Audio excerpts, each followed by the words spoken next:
As soon as we're good. I say we live. Mic check. I can't hear myself though. Mic check. Mic check. We should have made sure I was on, but I'm gonna go ahead and kick it anyway. Josh Adams podcast. It is October the 20th. We in the building. I put a curl defining cream in my head, so I'm trying to try this lifestyle out. Maybe look a little Dominican for the new year. To the right of me, man, the bald head, aka the Barefoot CEO, Khary Frazier is here as well. Yes, sir. Yes, sir. With socks on today. You don't have to see the nigga. Just know he here in spirit. And working the sound and doing all the other shit over here. EJ, what's up, my nigga? Hey, what's good, y'all? How y'all feeling? Everybody good. The sound effects is popping. Riri just popped up. What's up? What's up, everybody? It's a Wednesday night. Just came from a comedy show. Good friend in town. Jeff was here last week. Another one of my good friends is in town now. Big wig, author, playwright, mother, comedian, actress, panelist. Really, really good friends with Earthquake, and I think he's super cool with Michelle Obama or something like that. So she was really tight with the Obama clan. Heather J, what's up, y'all? What you doing in town, Heather? What's going on? What you come back for? I'm doing Club Independent this weekend at Planet Ant and historic Planet Ant, and here to see my family, check in with my mom and my friends, hang out. Try not to be so focused on comedy this trip and actually spend time with loved ones. Yeah. Everybody good though? Moms, pops, everybody good? Oh yeah, everybody good. My mom, for people very close to me know that she almost passed away last year. She got really sick, and so we had a really rough time. And so to come back in town and see her not only doing well but drinking alcohol, I was like, well, we back. Hey, we back. Hey, as she should. Ridiculous. The only shot she needs to be taken right there. I was like, okay, kid, I see you with the Zippendale bottle by the bed. The irking motherfucking jerk. How your son? He's doing real good. He got him a little job. And Ooh, I thought you said a little 1-2 thing. He ain't. I ain't gonna know. I don't want to know. He's still in college though, right? No, he graduated. That's what I'm saying. He got his little postgraduate job. He graduated? Yeah, he graduated in May. Time is flying. So I know. He ain't made you no grandma yet? What are you waiting on? Me to be ready to be a grandma, hopefully. If you don't get your ass out of here, you need to get to it. I got to get my nephew. I don't even think I ever sat down with him and chopped it up and put him on the right path. He got more hair than me. So every time I see him, put him on the right path. He look like the Revenant. The quarantine, that generation is different, y'all. They just do things different. They be having the people that little 9, 11 generation. They don't see the world the way we do. They talk different. They own some different stuff. They was born into climate change, airplanes flying into buildings. They always had the internet. They always had the internet. Caitlyn Jenner, they just own some different stuff. I was telling my guy about how like people who didn't like gay people are dying off, and we the generation that's comfortable with it. Two niggas kissing, like, all right, niggas be kissing at the bar all the time, and it's gonna get to the point where that's just what it is. Like they not tripping on that. Like I don't even know, we talked about it last time, last podcast, but now every superhero damn near bisexual. Like Robin is, Superman's son, like niggas too. It's just like they are now making this a part of society. Like, nigga, you know what I'm saying? Like, a couple niggas off African Boombada, you know what I'm saying, Khary? Like, I know that fucked you up to find out. Talk about, do not put me in this mix of what happened with Bambada. That was not, first of all, that wasn't gay. That was, they're saying it was pedophilia. Oh, so that's a step I was further. playing. I just named some African ass shit. They really on that? Oh, yeah, they were saying, they were saying. These things, like, one of the guys. I want to say, like, two of them, yeah. Damn, I did not know that. Some I was just mentorship shit. When my son was in high school, he was like in 11th grade one day, and I went to go get him, and there was a boy in his class that was like very LGBTQ proud. Flamboyant. There was no doubt. Oh, he wasn't gay. He just was proud of it. No, he was a homosexual young man, and he was very, like you said, flamboyant.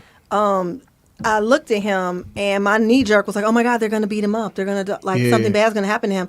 Because when I was in high school, that would have been that's what they did. That would have been bad. And I told my son, I was like, "Please don't ever be mean to him." I said, "I know they dog him. I know they beat him up." He was like, "No, that's everybody's friend." I was like, "Yo, y'all different," and that's when I knew they wasn't like us. I said, "Oh, okay, they're looking at the world through a different lens. They just better people than us, dog." I remember as a kid, it was this dude who had wore some jeans that we know was for girls, and they was hella tight, and this was before Jim Jones and them was putting that shit on. So it was like Jay-Z, we was still baggy, fat form.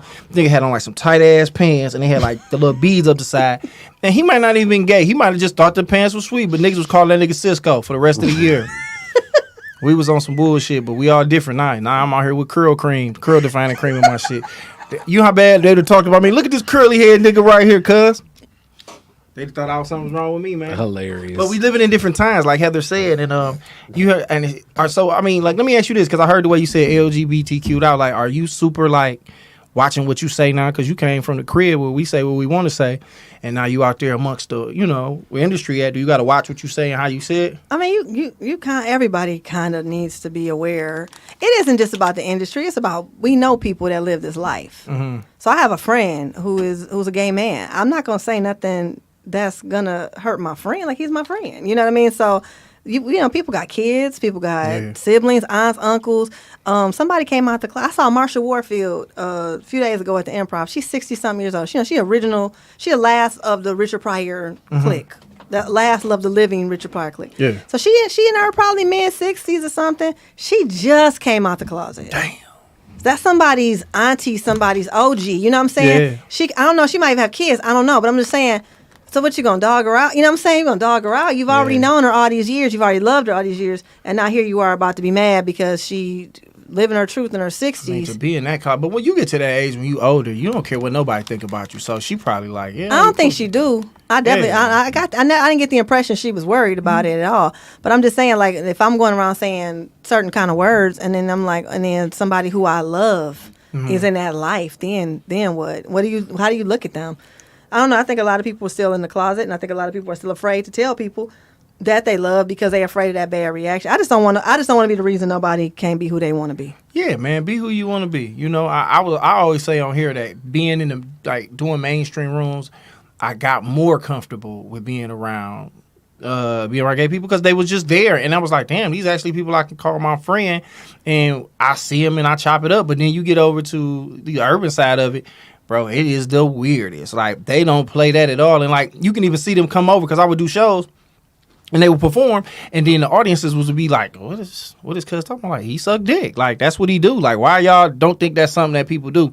So I just always thought it was funny, but Khary don't think that the black community is homophobic, and I get that. No, what I say, it's kind of like with racism. I think that the black community may be prejudiced, but the black community talks shit about everybody. But we very welcoming of the gay community historically. Who? Historically, like I say, Little Richard. Oh yeah. And I mean, not just Little Richard. But that nigga invented a whole genre. Ma Rainey, kind of let that nigga slide. Ma Rainey, Mobs Mayley. They didn't come out though either though. They got married and had kids, and they lived that lie. They put that false front up. Even though we thought because Richard Pryor had a wife and stuff. RuPaul. Yeah, that was the 90s. Let's see who else, well, and then back to like what I said, Lamar from Revenge of the Nerds. Revenge of the Nerds. Bro, nobody saw that. For I just agree with you. But that was a comedy though, so they still was laughing at him. His homosexuality was definitely in the joke. Black community. We talk about it's like, I guess my argument is it's prejudice, right? And we talk about everybody. And then the gay dudes I know that went to Northwestern, they had hands, like for real. So sometimes people would try them and they get into fights. I remember one time I was at Wayne State, it happened, but I never just seen people just bum rush a dude because it's like, you a faggot. I'm gonna beat your ass. My homeboy, as you talked about Cisco, my homeboy London. London damn near like Instagram famous now and shit. But he always London on the track with Summer Walker? Not that London. But London always dyed his hair and shit. Even before Cisco. So motherfuckers would always talk shit about London. But we talk shit about everybody. You fat, you skinny, you tall, you got money, you broke. It's like I think the black community on the gay shit. Nah, cause I've seen people go hard about like, here you go, you talk white, you poor. Like, I think it's a lot of shit we talk and it's prejudice, but when it come down to it, you know, even the gay dudes, it'd be like, man, he cool. It's just we gonna talk shit about you. And I think that that's just what it is. Like, it's prejudice. Whereas when I think about being homophobic, it's like racism. Like, we can't hold gay people back from certain opportunities. Now, when it's a parent that has a child, some of those experiences, I can't speak to it, but I've heard it, like, you know, because Christianity is strong in our community, that's different. But as far as like just the general public, I think the black community, we gonna talk shit, but we welcome in of damn near everything because we barely got shit. Well, put it like this. I already got my little Illuminati checklist already scratched off because I played a gay nigga in the play. that Heather put me in. And he was not gay. But the point was, I was gay enough, and I wore a lot of gay stuff. Okay, but you see how you talking shit about the character? You talking shit about the character, but you not necessarily. You talking shit about the character, but it don't mean even with Cisco. Cisco is straight. But a nigga called me and was like, I seen that you played, I want you to be a faggot in my play. I was like, all right, Carl King, you had to go on. Okay, wait, time out. Okay, wait a minute. He's not telling the story right. We wrote the character to be ambiguous. To get some jokes. What do ambiguous mean? To get some jokes. Ambiguous mean you don't know their sexuality. Open to interpretation. You don't know their sexuality. At the very end, you find out that the character is married and has a child. But we just talked about gay niggas who do that and still be in the street. Very true, very true. So then we didn't dress him, and then Josh went and got his daughter's mom's clothing and brought it in. So Josh took it to the next level. We didn't write. He had on method acting. Yes. I had on some liquid leggings. He was like Daniel Day-Lewis. He was like Daniel Day-Lewis. He had some liquid leggings on with a football jersey. Liquid leggings. I was tripping. I do remember that. Y'all, Joy had some liquid leggings. I wore them bitches, bro. But I'm like, fuck it. We playing this role. And I think I might have embraced it more because I was like, the more gay I make the nigga, when we make the left turn and he not gay, it's going to fuck him up. But still, I did it. And it did. It really did. It was a big laugh, and everybody, Josh definitely stole the show. Yeah, I was gay. All right, now look, but I wasn't kissing no nigga. What I'm saying is, and the character wasn't an attack on gay people. He just happened to be. It was part of, but of like I was saying, and that's what I think happens in our community. My dad didn't talk to me for a year after that. Are you serious? Now that would have been fucked up. But like I'm saying, in our community, we talk shit, but I don't know anybody above getting shit talked about in our community. Maybe Barack Obama for like that year he was elected, and maybe the year after. But after that, black people, that's just a part of our culture. I know niggas who like I disown my kids. I think you gotta talk. I think gay people gotta tell you what their experience are. I don't think we can look on the outside because you ain't see somebody getting chased home didn't mean somebody wasn't getting chased home. I agree, but I've seen people getting chased because it's like, nigga, you think you white.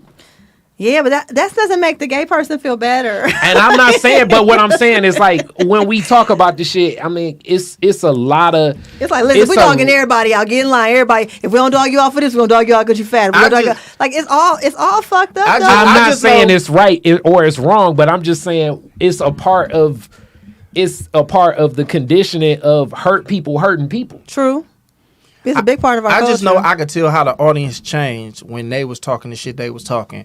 And you could tell there was more like, what? And the sounds and shit that motherfuckers was making. And I had to chastise I don't think that black audiences are ready for the gay lifestyle to be in the set. It's raw.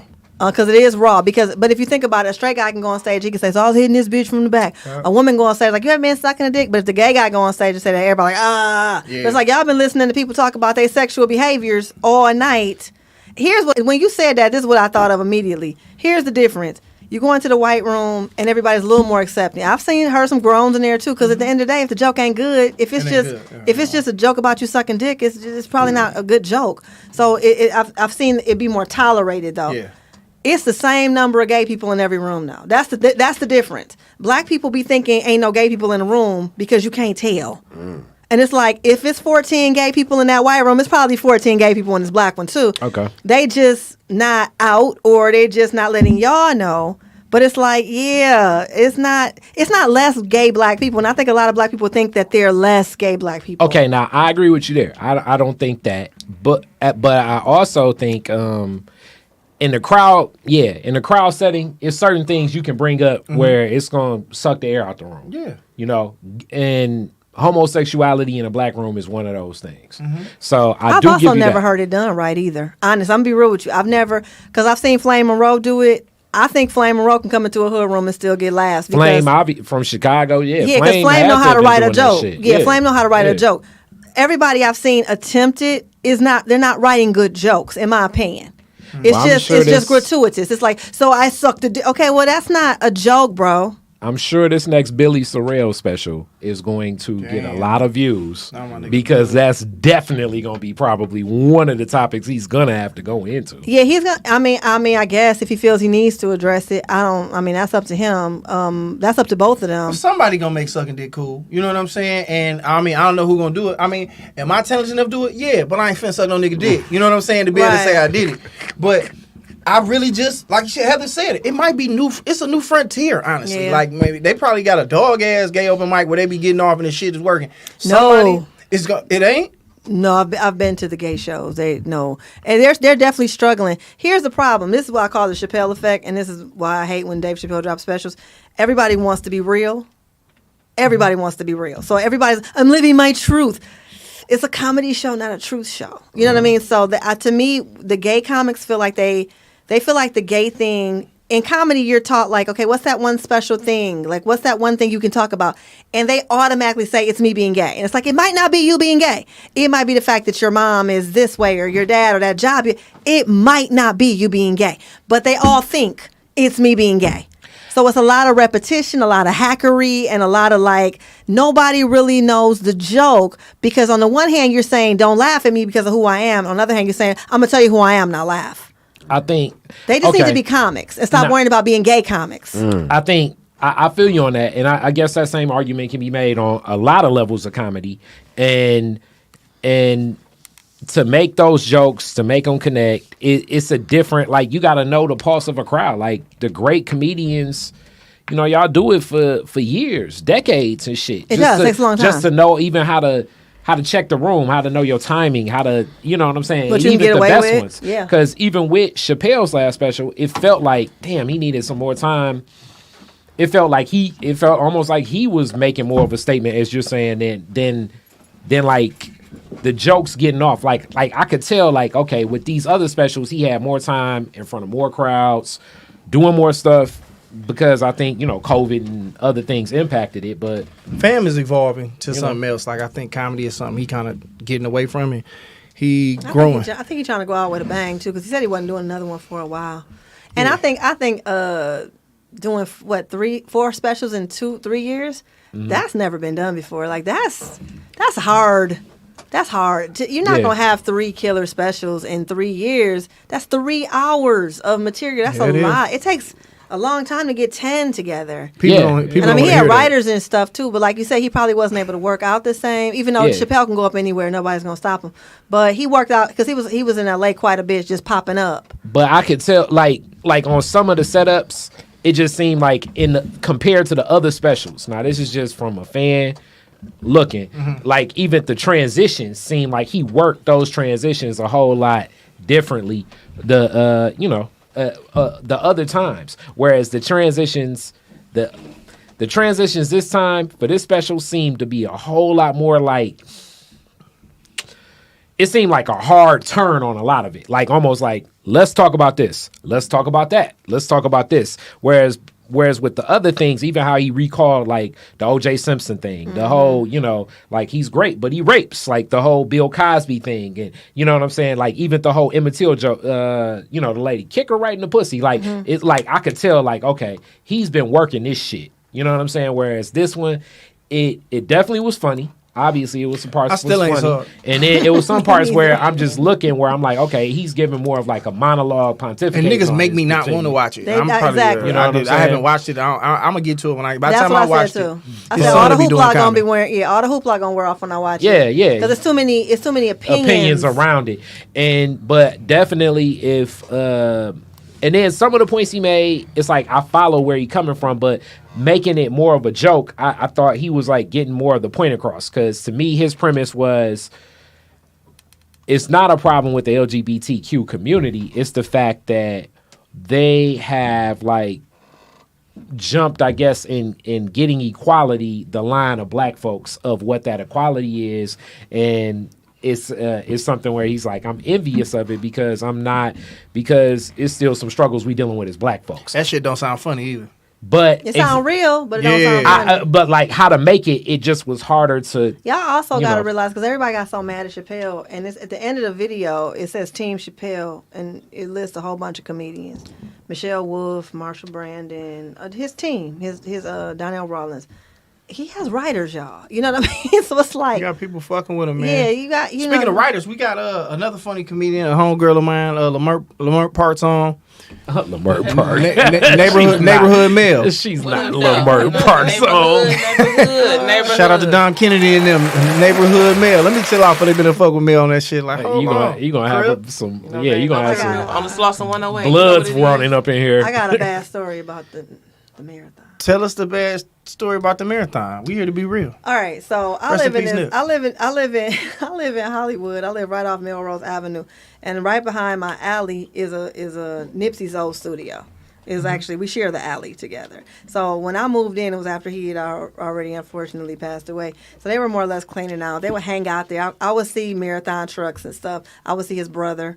From time to time, they was moving, they was doing construction. So they've pretty much been doing construction on this building for the past year. Like every morning, they wake us up with hammer saws, just noise. So one day it just got ridiculous. It was like 8:00 in the morning. They just woke everybody lived in the alley. You talking about maybe 20 people. Just everybody was like, the fuck is going on, right? So I'm looking out my window. Because I'm not about to run up on them because I ain't crazy. I'm like, let's just see what happened. Lady upstairs, she full-blown Karen. She out there like, hi, what's going on? Right. They're like, bitch, the marathon continues. So the men that was working, they were Mexican. I don't know if they really couldn't speak English or if they were doing that thing you do where you pretend you can't speak English when you don't want to have a conversation. They were just like, we don't know, right? Yeah. So as I get ready to leave out, about 15 minutes later, I'm leaving out to go run an errand. I hit the alley. I see Nip's brother Black coming toward me with a bag that says the marathon continues on it, right? So I'm like, hey, bro, I know this is you, right? So I was like, excuse me, is this your building? Because I was just going to be like, how much longer, bro? Just tell us how much longer. And he was like, no. And he started walking real fast, like power walking, like he was running away from me, like I was about to do something to him. Yeah. So I was kind of irritated. I know on the one hand they got to be protective because, they do got haters, for real haters. But at the same time, I'm like, here I am, a 40-some-year-old lady with a straw hat on and a Starbucks container. What did you think I was going to do to you? Hey, ain't no telling. I'm trying to figure out how long that's how them Pyrus got my cousin. So we get to the main street, and I was just like, bro, it's cool. Like, it's cool. I was just going to ask you a question. He's like, I answered your question. I told you no. And I was like, man, the marathon over for me. I'm sorry. Because you could have just been like 3 more. Just been like 3 more months, 2 more months. We just trying to figure out when we can sleep because y'all keep waking us up with this When mess. we can sleep. We just want to sleep. Ain't nobody tell y'all to move in that alley. Shit. Y'all better went to Koreatown. Y'all better went to Koreatown over there, dog. But yeah. So Mel is back and forth from LA. Tell us real quick before we jump into what's going on. What's going on there with you, Mel? What you got popping out there? Oh, back here, back in LA or back here? Back wherever you at, whatever you got popping, shit. Okay, well, popping. Next, what's that? Wednesday, I'm gonna be with Coco and Mailman. Oh yeah. That's on the 27th at the Blues Cafe. That's coming up. Sunday, I'm gonna be with Kira out in Davidson, and then the following Sunday and Friday and Saturday, I'm gonna be at Burt's Warehouse with Big Sean Larkin on Friday and K-Dub on Saturday.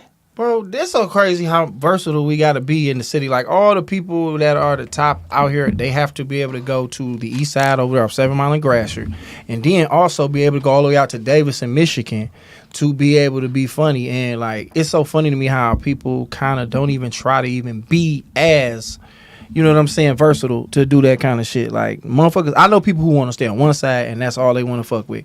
But the fact that you just gave the like, just the differences in where the places you're going to be at, it's so fucking crazy. Do you have to be like, is it places like in LA where you have those stark differences? Or is kind of everything like, all right, fucking Tyrese in the audience and then something shit? You talking about stark dip. Yeah, if you in Hollywood, the crowd's going to be different. It's going to be multicultural. It's going to be tourists. It's going to be, a little different.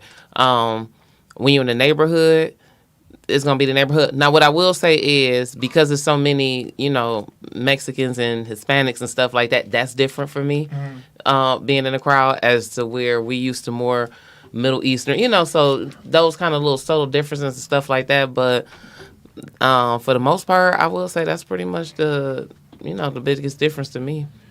Damn. What about you, Heather? What you done ran into out there as far as like fucking around in different spaces and stuff like that?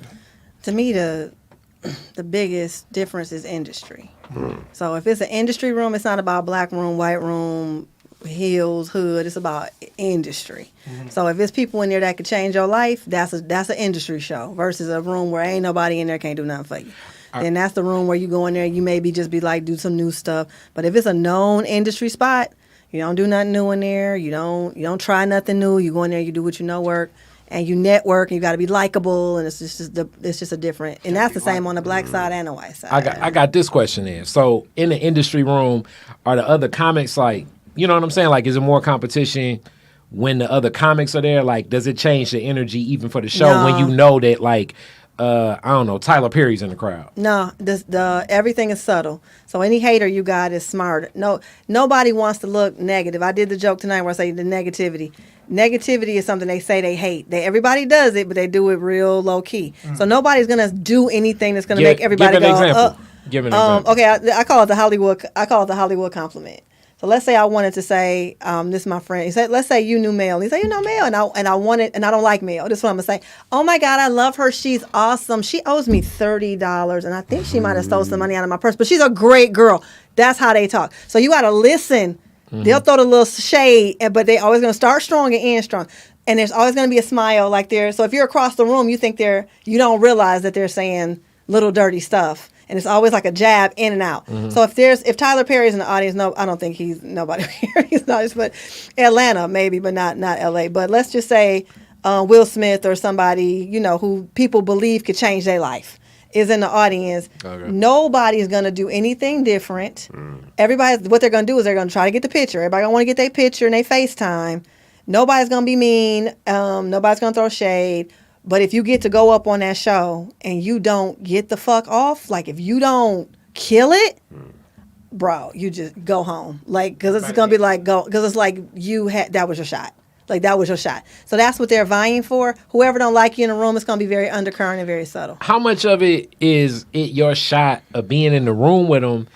And how much of it is like your manager and your agents, like the behind the scenes business shit? Because no, not for stand up. Stand up is stand up.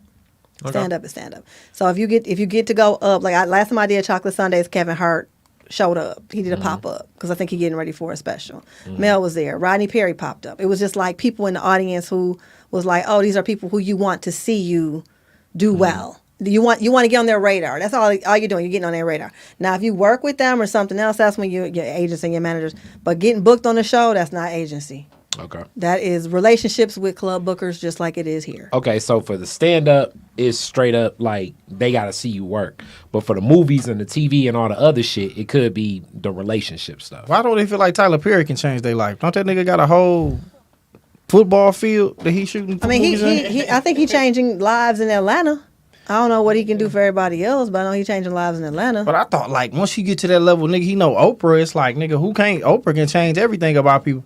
Like, what Will Smith doing with niggas? Is Will Smith putting niggas on? Yeah, Will Smith got a lot of little projects and stuff. He be producing that you don't even know he producing and stuff. He put Daphne in some stuff. Oh, well, shout out to that nigga then. I thought Tyler was putting niggas in the game. And you get industry checks. I do think because when that lady put that billboard up in Atlanta and Tyler did hire her, so I do think he's changing lives. I just don't know what he's doing in Los Angeles. Meet the Browns 7, nigga. I wouldn't give a fuck. Meet the Browns 7. And I wish a nigga would look at me like, bro, you ain't really doing shit. I'm like, I don't give a fuck. Tyler got $1 billion and he fucking with me. And he gonna give you you gonna get that SAG wage. You gonna get that SAG standard. So it's not like you gonna walk away with no money. I'm going that bitch and fucking with my nigga. I wish a bitch would look at me like, you doing Tyler Perry movies? I'm like, yeah, bitch, and I got a house now. What about that?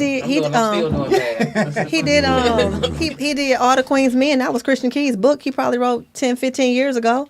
Tyler Perry bought it. At the end of the day, who made his dream come true? Tyler Perry. So I mean, there you go. That's don't block your blessings being a snob. I just don't want to take pictures with niggas. I don't give a fuck if it's Will Smith, nigga. If it's Rihanna, it's one thing because I'm trying to fuck Rihanna. But that's still our energy out there. But everybody's not. You don't have to take the picture though. Nobody's gonna make you. But that's still our energy. Yeah, I was gonna say that's still our energy out there. Is Detroit is just gonna be Detroit people wherever we go. Like we just gonna be Detroit. I don't care who in the room. Like Kevin Hart was in the room, and I could see people. Like I've had grown men damn near knocked me out the way to get into the circle of a celebrity comedian and want to take pictures. And it's just like, I feel like, keep your pride, man. You know what I'm saying? Like, at the end of the day, you going to respect me. So I feel like we just hold our own in a different way, but not just that. And I'm with you, Josh, because I feel you. Like, if we in there and we just so happen to everybody like grab around, take a picture, that's cool. But just me tapping you. Okay, I did fan out one time, but I asked for Buttercup. Too short? What's his name? Jack. Damn, you don't remember Jack? The guy from Half Baked. From Half Baked, who gave Buttercup Harlan. Jack Harlan, who gave Buttercup the Reese cup. His first name is Harlan. The nigga who was in jail who was like... no, Nasty Nate. Yeah. I met him. Yeah. That's the only time I did fan out about Nasty Nate. There's certain niggas that you probably... You know what I'm saying? Nasty Nate I fanned out about. Harlan Williams. Canadian-American actor. Yep. Shout out to you, Harlan Williams. You know what I'm saying? Nasty Nate. And she was grinning. She was just grinning. And then another celebrity was staring at her, and she was so busy checking for Harlan. Hilarious. And she didn't even realize somebody else was behind her. Like, who is that? And she was just over here like, geek. That also shows how much she's watched Half Baked, because most people would be like, I would recognize Cuz, because he was funny in that bitch. But he was it was dope. But I mean, it's still like one of them things where I'm sure it's the Half Baked that make you connect to him. I feel like he was on a TV show for a while too. He was on something else. Niggas being everywhere. IMDb that motherfucker. Yeah, he was. And then like one time we was at the factory and it was all the Detroiters was together because we kind of gravitated toward each other. And I wanted to say somebody was in the VIP. I don't know if it was the night DL was there or somebody, Cedric, somebody. And it was hilarious to me because everybody from Detroit was just like, okay, like, okay. All right, there you go. And everybody else was trying to get up to the room. I can't remember what night it was, but I remember everybody was sitting together. We didn't say it out loud. It was just a collective energy of like, we don't care. Like, we care, but we don't care. Man, I ain't about to dick suck this nigga, cuz. I'm gonna go over there. And then I think, to me, the one I enjoy watching the most, because to me, Kevin Tate is the perfect example of a Detroiter in Hollywood, because he's a Detroiter all day, but he understands how to work Hollywood. But the way he does it, Kevin knows how to work a room. He's never going to be talking to anybody for longer than like 10 seconds. Like, all right, cuz, like, all right, man. And then, but he's like, he gets his face time, but he's still a Detroit dude. Like, if that makes sense. Like, he doesn't, it can be done. Yeah, it can definitely be done.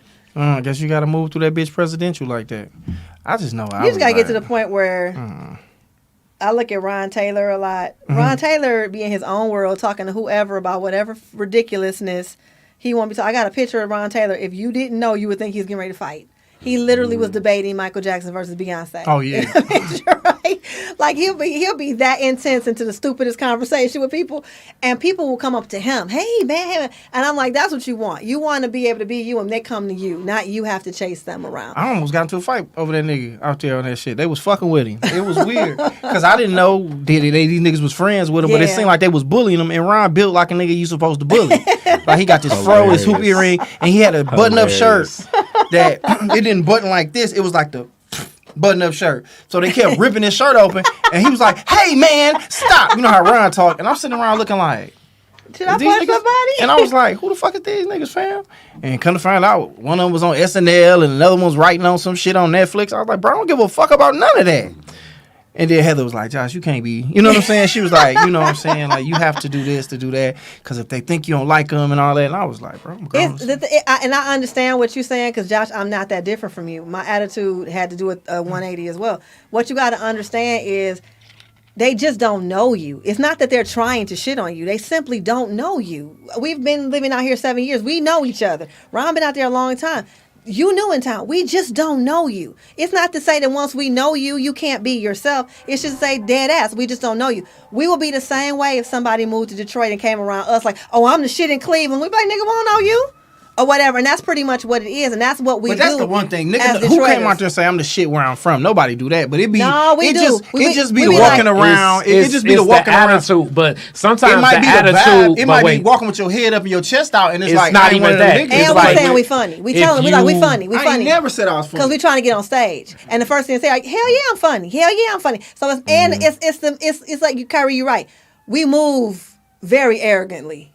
Well, comparable to like, I mean, okay, it's one of those things where like if if you're not talking, this nigga off the screen. I like how you looking. Hilarious. if you already don't say anything to me, and you already kind of standoffish in the corner, that naturally made me think this motherfucker obviously got a problem with me, or he think he better than me. That's your insecurity. That ain't got nothing to do with me. I hear you, but it manifests. That's you. Just because I'm in the corner. But this is your personality. But I'm telling you, this is how people interpret it. Especially if you ever get locked up for a long time. You stay silent and you don't say nothing to nobody. People start thinking that who the fuck this motherfucker think they is. I'm gonna be honest. I'm gonna see what I saw at the improv.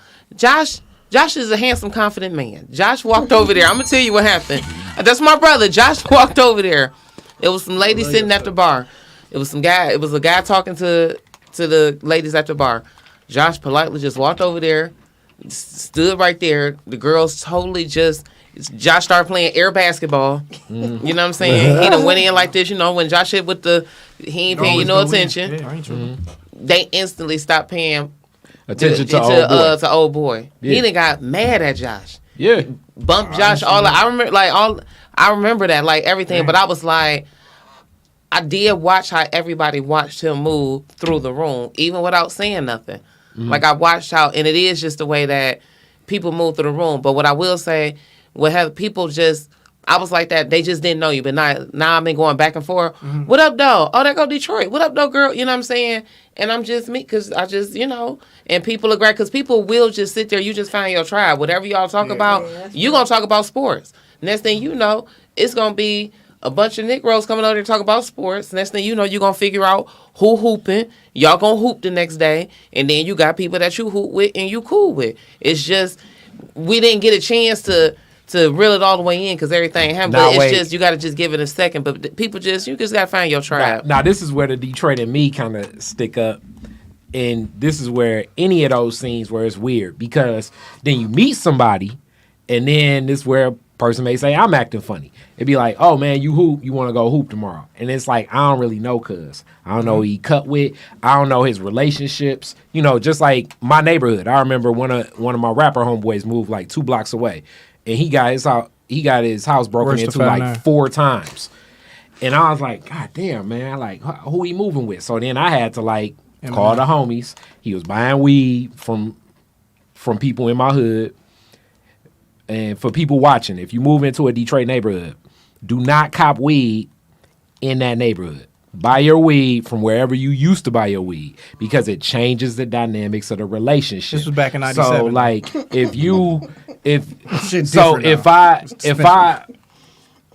So like if I start running with like somebody, you know what I'm saying? Whether it be basketball or whatever, and this already kind of a dude that got some bad shit on their collar, that shit kind of could rub off on me. Yeah, that's where I kind of can be standoffish because it's like, I don't know how this motherfucker really get down because as much as he don't know me, I don't know him. And this motherfucker seemed real eager to share.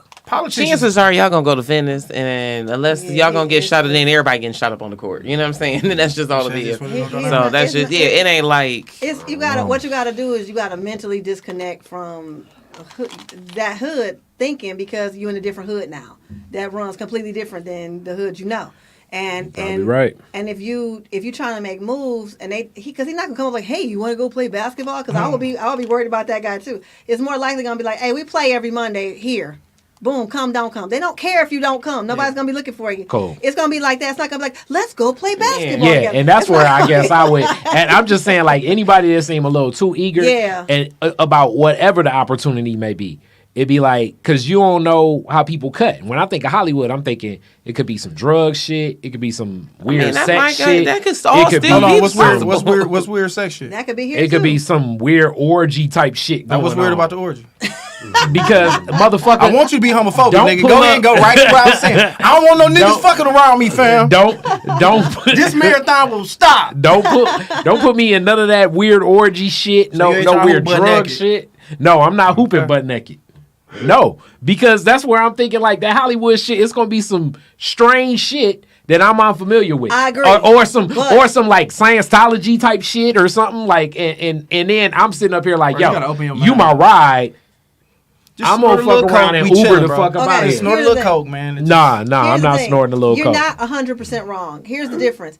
nobody's coming at you like that day one. You got to work your way into that circle of trust, bro. So if somebody got an orgy ring and a coke ring and a Scientology ring, they're not walking up recruiting day. Scientology ring. The first day they gonna have a drink with you a couple times. They're gonna see you on stage a couple times. They're gonna kick it with you at somebody else's party and see, hey, is he cool? Because a lot of the things you mentioned are still illegal. So it's like nobody's about to be like, hey, new guy, let's go do cocaine. See, like, I assume it's gonna be like and it's a homeboy. He probably hit you up too. It's a he dope ass performer, but he on some multi-level marketing shit. Yeah, I figure they hit you off with some shit like that. No. Like, hey, what you been working on, bro? Hey, check this out. What you doing Sunday? You can pull up, and then it's like, okay, damn, I got a Hollywood opportunity. And then I walk in, it's a Scientology temple and shit. And I'm gonna tell you why not. I'm gonna tell you why not. As men, you guys are so safe. Me and Melanie are more at risk of getting caught up in some shit crazy like that. stuff. Yeah, I can here's see the thing. that. They're real funny about guys. Jamie Foxx had a party one Christmas, and he would not let men in the party at all. Because you had to know him personally. Damn. No, any girl could have walked in off the street. This nigga finna type in Jamie Foxx secret parties. Hilarious. But no dudes Secret could show parties. up. So I went with Ron and Brandon, and they stopped us he lived at the top of this winding hill, and dude was like at the bottom of the hill was like, she can go, y'all gotta go.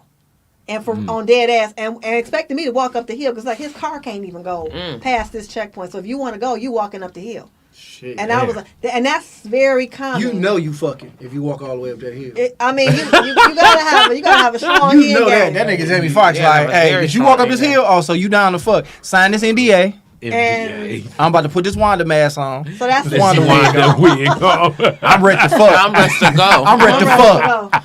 You so stupid. So yeah, that's a lot of times men get kind of excluded from stuff because they don't. A dude to fight, a dude to pull out a gun, a dude, you know what I'm saying? So a lot of times dudes can't come until they have proven that they are cool. Or if a nigga come in that bitch like, ain't nobody fucking me, Jamie, but I'm fucking. Like, you know what I'm saying? Why nigga get that wild? Or the dude that come in and can take a girl from Jamie. You dealing with egos too. Wow, you know niggas trip like that? Hell yeah. Hell yeah. That's out of control, You man. would do it if you could. I mean, I wouldn't do that. If she don't belong to me, she belong to... If she want to fuck with LL Cool J, then go ahead and fuck with LL Cool J. I'm not tripping shit. It should be more around. Yeah, no. Once you get to a certain level, you just expect every woman to say yes. So. Damn, that's crazy. I don't think that ego. Wait. You walk up that hill, Khary, they know what's up, bro. If you walk up that hill, that's real. You're not expecting every woman to say, okay, first off. I expect it now. Man, you crazy than a motherfucker. That's how motherfuckers end up with a skin beef. Tell them what a skin beef is. A rape charge. Sexual assault. You can't even think like that, man. Why you hit that sound effect for that? Because he know I'm saying some real shit. This is not... You're saying that like Hollywood ain't filled with that shit.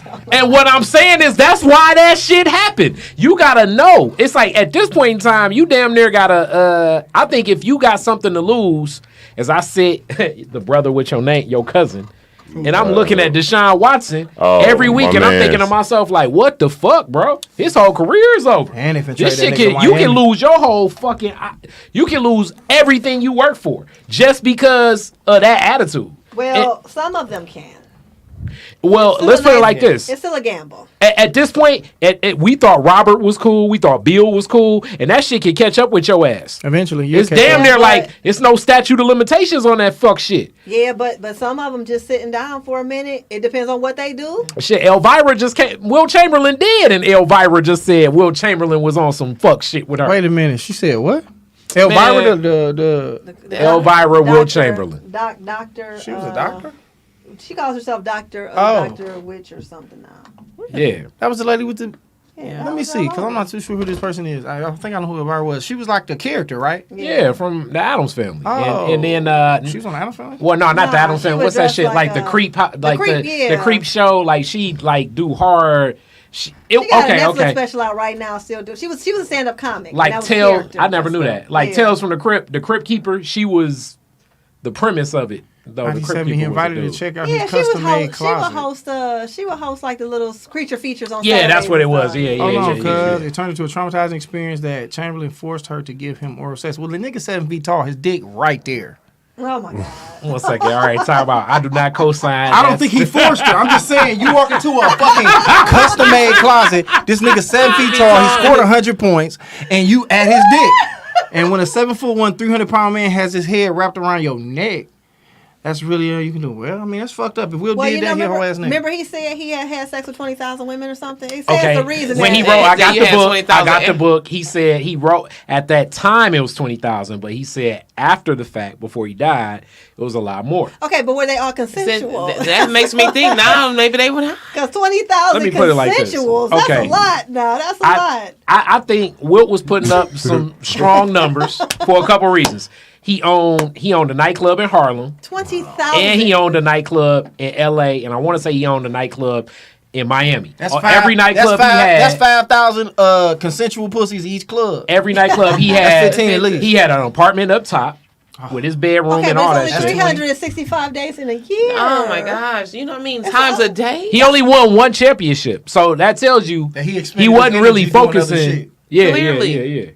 Y'all saying he was running 5-6 chicks a day. I think I Will. believe he I think can. Will could have. I think Will could have. I think he probably had some orgies in there. He was the top, probably. They say he was like an apex athlete. Like he was a Yeah, he motherfucker. He was. could run a 40 Track, in a all low that time. He shit, had a yeah. jump ass high jump. I want to interview one of these women. I mean, you But know. nobody satisfied. But I mean, if he did that, that's really fucked up. We playing, and that's fucked up that he took. But I think he put up. I think he I'm put talking up about the numbers 20,000. like I that. believe her. I believe her. think, but when I talk to You're most not dudes, gonna tell me all 20,000 of them women. Somebody was like, I don't know, man. You know, That- somebody was like, ah. the average man I talk to usually say, and they're average men in my sense of like I know them.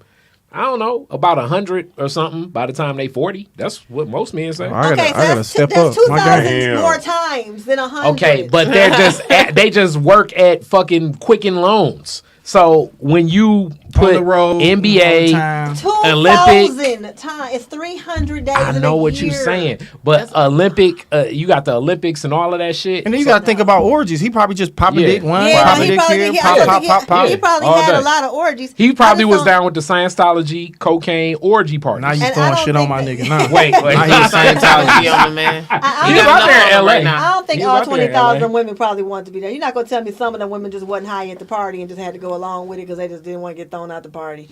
And Elvira obviously walked into the coffin closet and did not know his Yeah, dick was she gonna gonna walk hit her into the face. custom made closet. What you thought he's gonna show you? His inseam? It's Stupid. insane. Yeah, he did. 7 feet tall. He did. All right, man. So we gonna jump into the topic because I mean I think we've been rolling for a little bit here. We're gonna jump into the topic. I got a story too. Oh, you got? How we gonna do I this? Because know we we trying had to we trying to segment this shit up and be professional as we can with these new So, cameras and with- microphones. With that, let's do the. You want to do the story? However you want to flip it, let's flip Let's it. do the story. So we got a call for advice Yeah, I from think one you of our faithful listeners. I couldn't say her name, but We can't. We just gonna say faithful yeah, listener. yeah, we can't say her okay, name. because this is a very as we say graphic story per se. So I'm gonna read the story. She asked for Josh's advice on this. that's a lot of read. We're gonna break it down. Something? Yeah, I'm gonna give some of it. All right, so she was at a kickback this summer, and she met a guy. She hopped in the pool. She said she wasn't ready to be in the pool, but in walks a 6'8", handsomely dressed casual man. So she met him. She has a conversation with him at the pool, and then at that conversation, he texts her, "Hey, do you want to meet up this Friday?" She said, "Yes, definitely." So after they made up, what he chose to do was he said, "Let me do this is like some classic shit." He did a picnic in the park on Belle Isle, where they basically he got some sandwiches and I guess some strawberries and shit. They went to Belle Isle. She said she stayed down the street from Jefferson. Then he had to make a run. So when he made the run, he texted her back later that evening and he said, "I'd like to, see you again." She said, "I'm definitely open to seeing you again." That night, in my favorite terms, as she said, he smacked. So He basically, smacked they ended up having intercourse that My nigga, evening. Lil Wilt. Give it up for Lil Wilt. Little Will. Okay, so 6'8". Boss. so it was a very sensual session where they went through 3 condoms and they still was at it. So what she said was she usually ain't in the mood, but the mood got her there where they wanted to go for the 4. So Oh, she can tell me this story. Go ahead. so they went all in natural. And at that point, going all in natural, a week later passes. He hits her with the text saying, "All right, look, I just want to let you know you need to go to the doctor because the collapse was in effect." For him, That's fucked up. she checked herself out. Everything was clean. So He should've waited till he he got took the tested. medicine. He took the medicine. We've been there before. Anybody that done had the collapse, I had it way back. That was Like right after high school thing. Anytime a nigga say, wait, you just had it. But you ain't got to be there. Just had it. Hilarious. All right. So after taking the disgusting medicine, they end up rekindling their flame a couple of times. So they see each other, they have sex. They see each other, they have sex. Now, remember, this started like early summer, probably like I'm guessing like May. And mid-September is the last time that they connected. She's starting to like this guy. Now, mind you, she's in her mid-30s. This guy's 25. Oh. And she has everything that she says that she kind of needs, but she appreciates his time. This man has been, as she say, gone ghost since mid-September. She's asking, what does she think is going on? What should she do? Is she being too extra at this point in time? You know, what's going on? Because she really likes him. And she's not even tripping if she's not the only one. Okay. Heather, would y'all like to go ahead and chime in on this young lady? All right. So, okay, let's just recap. I don't think it was May because this is Michigan and you're not in the pool in May. So I'm thinking it don't even get hot enough for the pool till June, July. So I'm thinking July pool, young nigga walked in, bodied up, 6'8". Okay, cool, physical attraction. So 2 months later, he ghosted her after he almost gave her what is that, gonorrhea? Chlamydia. That ain't shit for real. The clap is chlamydia? I think clap is chlamydia, and it's not shit for real. You're right. I'm gonna need you to look it up because the clap is gonorrhea. Anyway, I always say the clap was. I thought the clap was chlamydia, and I thought gonorrhea was.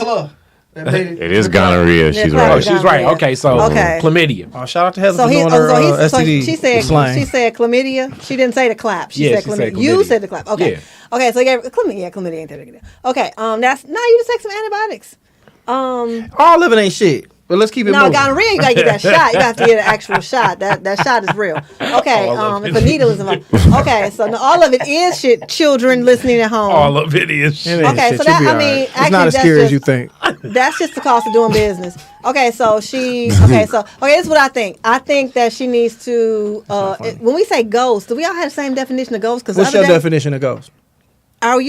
Ghost means I'll reach out, you say nothing back? I think ghost is like I never hear from you again. And then next time I hear from you is when I find you or we run into each other. Okay, not when you pop in and pop out when you want to. That's not ghosting. Okay, so does that imply that she's texting him and he's not responding? Yes. Or are they just simply not talking mutually? I didn't get any of that clarity. But I know she has not seen him since mid-September. Okay, so we can infer that maybe she's reaching out. Yeah, so he's ignoring her because that's a difference between we both not talking and okay. So if he's ignoring her and he's 25, he probably just done moved on to something else. She probably just needs to let that go and just let that go. I mean, just keep it open, keep your options open. Yeah, you ain't got to be mean. Here's the thing with women: we like to feel like we got to get our power back by cussing people out. You ain't got to text them. Just don't say nothing.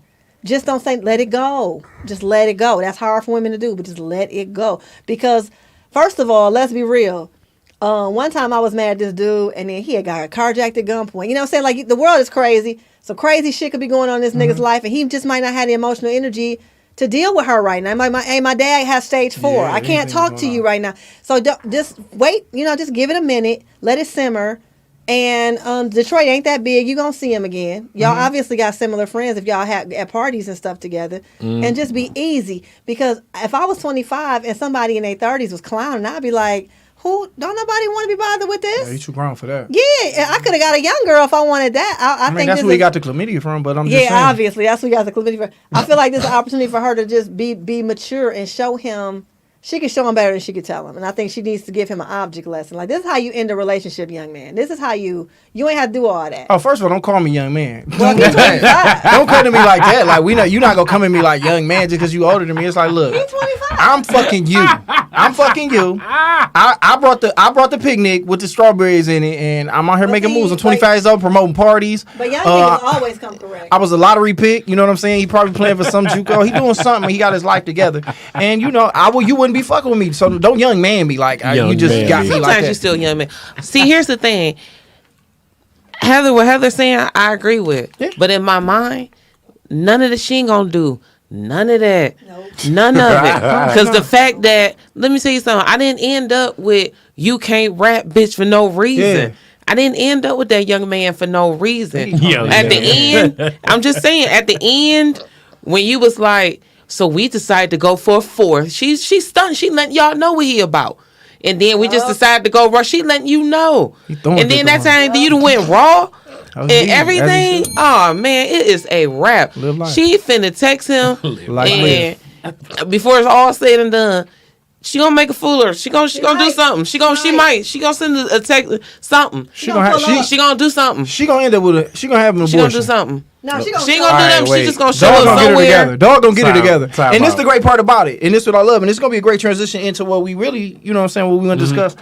Yeah. Women just like, as much as y'all feel like y'all be in control of what's going on, y'all really don't. And then them emotions kick in. And then niggas are masters at just playing with emotion. And the fact that he know, somewhere he know that she thinking about it, and I hope she listening whenever she catch this, is that he know that energy building up, and he got like a bunch of them. It's just like weed.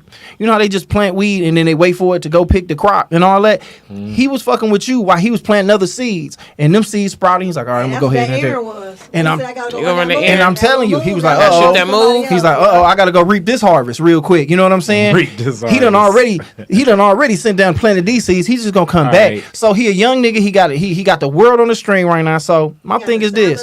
He probably ain't the one. I'm gonna just keep it a G with you. He ain't the one. He definitely not. No, he ain't the one. He doing his thug thing. I'm gonna tell you where you got her. When you get in your 30s and stuff, that's when dudes start doing less. That little picnic, that little Belle Isle shit. That little Belle Isle shit. Because that's what she's doing. She going back to, but he was so perfect in the beginning. He cares about me, and it's like, yeah, he came real correct. He really did. You know how much strawberries is? That ain't shit. No, she gotta let that one go. But I'm with Mel. She's not. She gonna make a fool of herself. She gonna run up on that nigga at a party in public somewhere. He gonna be with the young girl. She gonna try to fight somebody. It's gonna get real ugly. All because she digmatized. And you gonna call that nigga young man? He my auntie. She gonna send that text message listing all the shit she got. No. I'm not saying she should call him young man. I'm saying that should be her attitude. She's like, she gonna send that one message, everything she got. I don't know why you ain't fucking with me because I got and this and that and more money. She did in her. I already know. In her message, she did mention the 2 cars, the crib, and other things. Let me tell you something. I had more than that gentleman. And you cannot. And the whole thing was, this is my apartment. This is my. You know what I'm saying? And when he looked at me, well, stay here by yourself. Yeah. Oh, okay. You know what? Exactly. Because y'all talk about all that shit y'all got, but y'all was ready to give it to that nigga at a moment's notice. So in his head, he like, it's yours. I ain't gonna give him that now. I ain't never did that. You'd have moved that nigga in. You'd have moved that nigga in if he'd acted right to whatever you wanted to be, and you'd have came in the crib like that Tyler Perry show. Ashtray, bitch. Here's the thing. I don't think me. I don't think sometimes you don't really ask a dude to move in. It's like just like a girl. How they be saying when Nick leave them Jordans by the door or that extra pair of shoes by the door. Like with my and he say he starts saying stuff like this when y'all leave his boy house. What time we going to the house? Yeah. When he said, instead of saying, and your little heart fluttered when you hear that. No, in the beginning, my heart fluttered because I'm like, man, I'm in too deep. I done did it again, man. Oh, I done nigga, did you it, know man. how many times I done left some hoop shorts over a girl crib and I come back. She done emptied the whole bottom drawer out and my shit in there folded up. I'm like, why is them bitches hoop shorts? Josh, hoop shorts and important shoes is different. Hoop shorts. Hoop shorts. I'm telling you. I had no plans. I just left the shorts over here because I ran out. I come back in like, where my shorts at? I open up the drawer. She done emptied that whole bitch out. Hoop shorts folded in there by themselves. Yeah, because y'all be ready to move a nigga in that thing. Man, I wasn't ready. Man, I wasn't ready. I heard the transition at first. I heard it, and my face was looking real dumb. Like, yes, when we going to the house, because at first for the car, it was when you I'm about to come by your house and stuff like that. This is when I knew I had a high rise, and the security guard let this nigga in without calling. And I had to cuss her out. Like, hey, man, this is still my place. You don't move this nigga. She like, he got some good dick. I'm fucking him, too. You know what I'm saying? I'm going to let him in. I'm going to let the nigga in. Shit, come on in. Nigga, you fucking the shit out of both of us. I don't think it's just women. I think that's a personality thing. Okay, yeah, I'm going to say this. I'm going to say this in advice, and I'm surprised because Heather usually always is saying something completely team woman that sounds crazy. But I agree with Heather's take on this. Like, I would say slow down, back up, give some space. He'll circle back and then just get it back on, as I always say, get it back on your terms. It sounds like your terms is you want to smack from time to time. Nah, she want a nigga. You want to smack from time to time. She wouldn't have ran her resume down if she didn't want that nigga. She wouldn't say what she had to offer if she didn't want to. She want a nigga. But understand if you're going to wait for him to come back around, just know it's going to be on his terms, and then he may disappear again. I have a question. Okay, yeah, he could. I have a question now. Okay, so because me and Mel be talking about this too. because I got a couple breezies that I don't always understand what they be on. What if he ghosted her, but he's still on all the stories and liking all the Instagrams? I mean, that's sometimes still like, you know. What's it called? Soft ghosting. Soft ghosting. Soft ghosting. Soft Yeah. Oh, that's just checking in on your investment. Like if you gotta, like you know what I'm saying? Checking your traps. Yeah, I just go look and be like, all right, bet. Your Bitcoin. No, I think I'm looking like, okay, iHeart went up a couple. I gotta buy some more of that. It's just checking in on your investments, and then it's almost like because I know you looking, so it's just like, yeah, I want you to know my presence is still here. You know what I'm saying? Every picture, every story. Yeah, I'm just checking to see what you're doing, making sure how you living, making sure you're not too happy. Because if you is, I gotta come back in. And disrupt. You be like, hold on, oh, Bill Bellamy in town. Let me see what the fuck this about. That's funny. Niggas doing this shit. So basically the topic is, as we said, woman privilege. It's a lot of stuff that women just don't see that men gotta see and we interact with. That is the whole concept. So even the privilege of this, because if a man sent this same message, this kind of go into the whole simplified concept. Yeah. If a man sent this, you just gonna be like, look, dude, you a sucker. You got played. It is what it is. You got to keep it moving. But that don't mean he would, though. But we still got to take it way more on the chin. Like, we can even unpack this if it's a woman. For a guy, it just is what the fuck it is. No, it's the same for her, too. Y'all got a lot of built-in shit that y'all get that just like, it's almost like that's what come with the privilege. Like, it seemed to me like she was just really physically drawn to him. Oh, no. For a fact. It just seemed to me like maybe she was making her decisions with the physical the whole time. Because she met him at a party, they drinking. She said 6'8". I mean, 6'8", yeah, he gonna get some attention from the ladies. They done got in the pool together. She done maybe scoped out his package size and shit like that. He done maybe touched her thigh a little something a little sensuous. Now he taking her to the park. To me, it seemed like the whole thing from jump was physical. Oh no, it was a fact. It was all sexual, and we already knew what time it was. That's what I'm saying. So when you reach a certain point in your life where you can't let sexual shit dominate your mind like that. And that's why I'm not fucking no more, dog. You gotta be like, okay, he has a nice thing to do, but I can't lose myself. Over this. I'm done fucking. It's a wrap. But no. I mean, outside of what we talking about here, we kind of understand what she. What is women privilege? Explain women that. privilege. We feel like me and Khary was discussing this the other day. We was pontificating. Yeah, definitely. So like, can we look up the definition of pontificate? To talk a lot. Okay, cool. So basically, it's different advantages. It's different things. Like I had a shoot the other week, and just the way seeing the way. Like she was kind of like who I was doing this shoot for. We was in a laundromat, but seeing the way she was finessing the Arab dude to use the laundromat, knowing that we ain't asked for no, we ain't got no permits, we ain't got shit. She just knew this is a dope ass laundromat. It's in my hood out here in Farmington. Walk right up to the Arab dude. She was like, we only gonna be about 30 seconds, knowing that we probably gonna be 20 minutes. Mm-hmm. You know what I'm saying? But it's stuff like that where every step of the way, a woman can push to get away with shit that a nigga couldn't get away with. Dude never would get away with. And never get away with. But there's things you guys get away with, we don't get away with. Like, what are you talking? I mean, it's mad shit that y'all can slide with that a nigga could never get away. Like almost like this. A nigga could never really ask a woman for nothing because, like me and Khary said before, it's almost like you ask for everything at that point. Like a woman can be like, yeah, I need this and I need that. And if a nigga ever fix his mouth, he'll be like, man, I'm a little fucked up right now. I need XYZ. You would look like, what kind of broke motherfucker is you coming to ask me for anything? Oh, that's definitely going to be brought back up. But even if a woman, we just start kicking it, like you say, you start kicking it with a woman, she let you know what she need off bill. Like, oh my God, my washer done went out. I got to go dry clothes. And it's like, well, all right, you know what I'm saying? I got to dry here, or I got a couple dollars. I'll take you to whoop, whoop.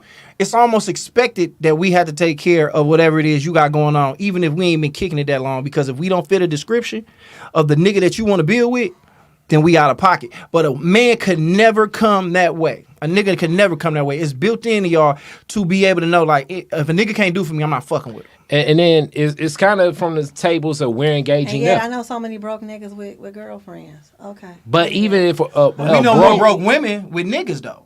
No, we definitely. But wait. The broke is. I every guarantee. Every broke nigga I know got at least 2 girls fighting over him. But the thing is, if it's it's a bum dude, a bum woman, it damn near like a bum woman don't exist because the whole concept is she can be taken care of. Okay, but I can flip that.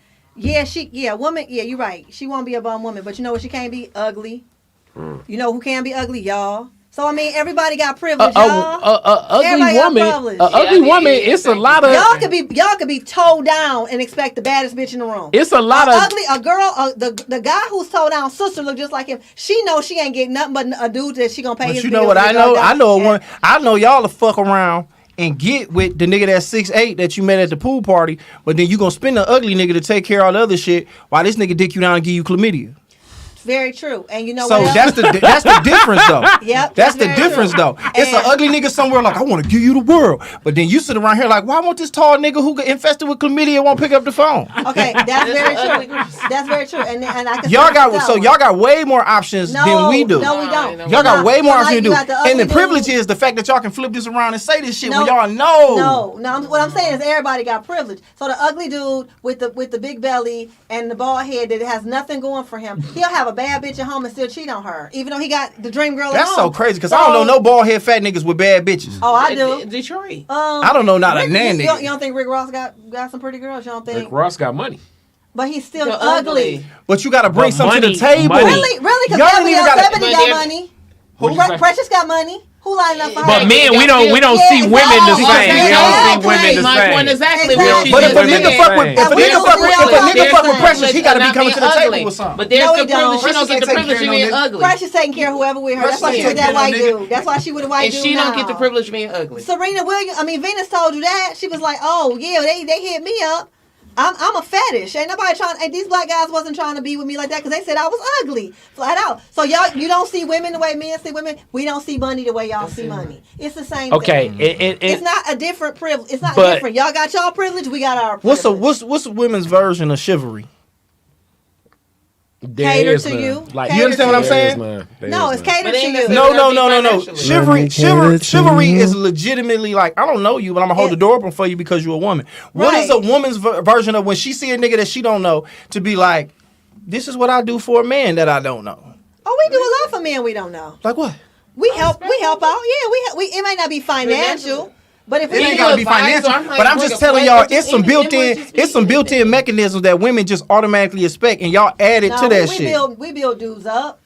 Dudes we don't know. If a dude we don't know sit down, you might hold the door open for a girl you don't know. If a dude sit down next to me and tell me having a bad day, I'm about to listen and talk to him. Dudes say that shit. Like, as a man, even to say I'm having a bad day to a stranger woman, that's a jump shot. No, it's not that. He just gonna start talking. Yeah. And then you can tell through the conversation that he having a bad day. But he's shooting. I'm gonna just give you some encouragement in conversation. And as a man, anytime engaging a woman, it's like she's gonna consider this shit a jump shot. And then sometimes but that doesn't matter though, because a lot of times dudes open the door hit on me too, so it don't matter. And that's why engaging a woman guard up off rip. So like what you're saying is like that kindness is usually like I have to engage women as if like my homegirl was like it's triggering. You know, I know all these like social justice liberal folks. She was like, men are triggering in the room because I see men as possibly violent sexually. She's not speaking for the collective. Now, but what I'm saying though, but I understand it's almost like certain black people with white people. Yeah. So like I understand the premise, but even without her telling me that premise, I go into any interaction with a woman like she could be mean as fuck. But I'm gonna still open this door. Yeah. I'm gonna still be the base standard of what I'm going for. Because from this woman's perspective, she could be thinking everything I am is just a dude trying to smack. And the reality is, just because I would smack, don't necessarily mean I'm attempting to smack. What did that got to do with women privilege? Because y'all can treat a motherfucker like he ain't shit. And we kind of got to slide with it. And y'all can too. No. Oh my God. Heather. No. It's almost so crazy because we having this conversation and you never had to really holler at a woman. You know what I'm saying? Because it's almost like dealing with y'all is just a certain... Okay, I get that you guys are speaking from your perspective. And I admire that you guys are decent. Let me give you this real fast. Please believe you guys are not all men at all. No. There are a lot of guys that are mean to us all the time. There are a lot of guys that walk in the bar and say, y'all can't sit over here because y'all not light skinned, or y'all can't sit over here because y'all not fine. Okay, wait, time out. A motherfucker done said that shit. A motherfucker done said that shit. A motherfucker done said that shit. I'm just gonna tell a story real quick. You want to just tell a story? So we're at a famous club, Hollywood. We see famous comedians who don't give me and her the time. They don't look up. They don't even look at us. Let them light skinned girls come by. They cater. You want to sit here? You want to have a seat? We've been standing the whole time. Yep. It's a whole. We've been standing, heels on and everything. We've been or whatever. They walk by. Y'all want chicken? Y'all want drink? Y'all want the? We can't even get on the show, which we can't even be like, hey, what about this show? Can I? You ain't even decent enough to hook me up for the show or nothing like that or talk to me. So don't tell me. Did y'all offer any pussy though? Whatever. And here's the one thing. Here's one thing. If you want to talk about male privilege is in the fact that men get to tell women how to be women. That's a fucking privilege y'all have to even sit here. Fuck my knee up. To even sit here and be like, oh, where that happened at? It happened to me, nigga, on several occasions. But you know, or the fact of how about the line that I've heard a lot of times. She pretty be a dark skinned girl. I hear that a lot of times. You know what I'm saying? So it's there. Y'all mean too. That's the point. And that's the point. Y'all mean too. Now maybe not Josh and Kyrie, but y'all. But mean too. yeah. Well, Okay. Kyrie Irving played for the Nets. It's Kyrie. Okay. But this the funny thing. I think. Okay, I still. I didn't call him Kyrie Irving. I said no. No, I'm Look, not coming Kyrie. from a I think- perspective. I'm just saying I that hear people what are you're mean. saying, You did but say I'm saying that Kyrie. Hollywood shit is Khary. Other I've shit. never called him Kyrie. I've always said Kyrie. Nah. This man has never corrected me. He's a grown Nah, man. I never, no. He's never. But because corrected you're a me. woman, they just let you say what you want to say. That's female We just privilege. glad you around. Always- We don't want you to always leave. Put a little extra on the We don't want key. you to leave. So that's why we don't say shit. Nah. We like, call me Joseph. I don't give a fuck. Just please don't go nowhere.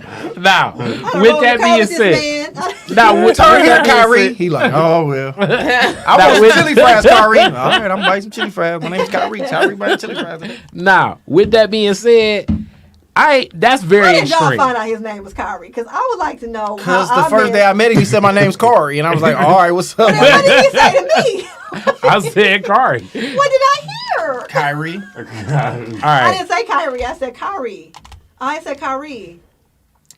This Y'all shit's saying getting it's confusing. Kyrie. Y'all putting the emphasis on the first syllable. I'm putting the emphasis on the Now second. she tell this nigga what his name All right. is. No, I'm not. I'm saying I'm trying to figure out where we went left. Khary Okay. Frazier. All right. Now, like I said, that's extreme. You can't sit here because you ain't light skinned. That sounds like some Hollywood no, shit. It's not, no, it's not. It happens in Detroit too. Yeah. It's not necessarily a light skin thing. It might just be like you're not bad enough to be over here with us. You're not Men pretty say enough. this shit. Yes. She's not pretty enough to be over here with A us. man is literally said Who this are shit. these Yes. niggas? And he's not okay. Now I'm about to go back to the LGBTQ He can't shit, come over and here. it's not a gay man that's saying that Don't shit. go out. Stay here. No. Stay in pocket. Because No. it's always going to be, I hear that.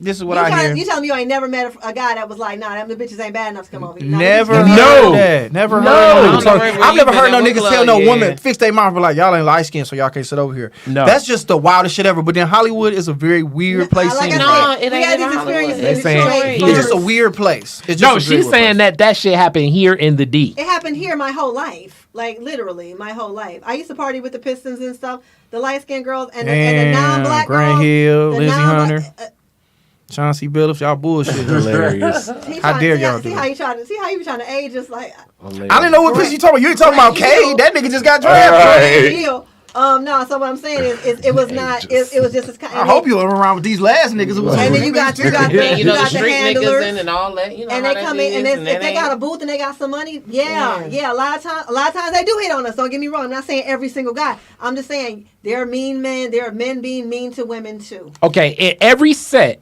of quote unquote women And that ask are, a plus from size. every set Hold of on, Khary. This is so triggering, dog. Because I've had this talk. You ever try to tell a woman something and be like, all right, I'm finally finna tell her what's fucked up about what's going on. And then they come with a gang of shit to make you be like, well, damn, I guess what I said wasn't. No. Well, listen what I'm saying. No. Because this is what it is. Because it's like, men are mean too. Okay. Men do No, this. this is Big what y'all women do gotta do. this. Dark skin is in third. It's just I'm like. just saying, ask a big girl But wait. how many men been mean to okay, her. every set of bad women got some women that ain't as bad around. So most times I see a bad woman, it's other women that ain't as good on the spectrum of physical attraction, and that happens all the time. Yeah, I was gonna say, see how I tried to. That was abracadabra right there. You know what I'm saying? On On the the spectrum of physical attraction. So what I'm saying is That was the nicest that way anybody ever got shit. called ugly. So what I'm saying is I'm so used to, especially like if it's a booth. If it's a booth, you usually gonna see maybe what I call like the, as they say, like the like a couple exotic looking women, and then you gonna see a couple women where it's like, okay, that's probably like his original baby mama. No, but think about drink privileges. If you go to the bar, just think of a bad man come over there. If it's somebody come over there that's not as, however you say, pleasing on the eye or on the spectrum, attractive, and come over there and be like, pleasing. I want blah blah blah. You'll be like, you'll hear people like, she ain't worth that. You feel me? Because then they mad. You got to be a certain type of woman to command this type of bottle from me, or I want this champagne or something like that. If the big oversized girl or whatever that's not that cute to you, you like, you get some absolute or something. Like, you ain't. Okay. I ain't breaking no pockets for you. Classic Howie joke. But it's whatever. Like, for me, it's like, if I'm buying, I'm gonna buy for whoever. In general. Niggas are gonna go after what they are attracted to. True enough, but in reality, women have the pick of what they want.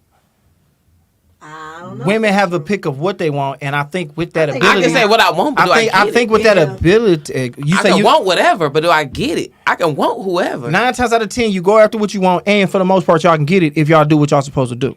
I think women know their options. He likes me because these guys are hitting on her. Because Maybe women have don't a set of requirements. Women be like, I got a guy, he got to have this, that, boom, bop, bop, bop, bop. Y'all list is way more comprehensive than ours are. I believe that to be true. Ass, titties, fine. That's what we lay at. And if you don't like ass, titties. If you like natural hair, I don't give a fuck. You know what I'm saying? I'm damn near finna flip the game up, you know what I'm saying, and go to O2's tomorrow and see what's going on that Thursday night. So with that being said, a woman will look at a nigga and be like, ain't tall enough. What do you work for a living? He not funny. He's not this. He ain't got no tattoos. He don't resemble this. He don't resemble that. Y'all have the ability to do that, and niggas have to respect that. No, those women are by themselves. Those women are always frustrated. Human beings, this is not guy-girl stuff, y'all. This is human being stuff. We gotta. So what you telling me is being a woman, it's no privileges to being a woman. Y'all don't automatically get to do a bunch of shit that y'all want to do, and we gotta accept. Okay, so here's the privileges. Yes, we do have some small privileges. We can talk ourselves out of tickets. We can get free drinks and get free shit. We can get access to the laundromat quicker than maybe the black man can, because the Arab man would have told you no, because I would have been fucking arrested. You wouldn't have been arrested for asking. Probably. Get out of my store, my friend. Yeah. And then I'd have been setting up my shit. He'd have said, get out. And then I'd have been setting up my shit. And then 911 would have been called. Got a joke like that. A woman can go out with no money and have the best time on the planet. That's very A nigga true. can't move like that. But let's look at life does not exist in a bar. We gotta live and eat and shit too. We go for the same job. You're gonna get offered $20,000 more a year than me. So it's like everybody has a pocket they can get in and get off. So let people have their joy. Okay, just let people have it. If she get the free drink, okay, that's cool. Because you know what you'll get? You'll get the chick that holds you down and want to feed you, take care of you, and you'll have a chick that you love and a chick that you can go out and get. And you'll get the first round draft pick, and then you'll get pregnant and have his baby, and then you can write a book, and now you're on a reality TV show. No. That's really it. He's gonna dog you out, but then guess what you do? You get now you go ahead and get his assistant coach, Derek Fisher, and now you running around with him. So at the end of the day, you'll always be straight. So like you said, I feel like y'all shit out Trump. How many teams? Because y'all always want to bring up rich men. How many teams in the NBA? Like, how many women can really? We say that because we just say the NBA, but it could be a nigga in a Fortune 500 company. It could be a nigga who just own a company. But y'all can always be kept.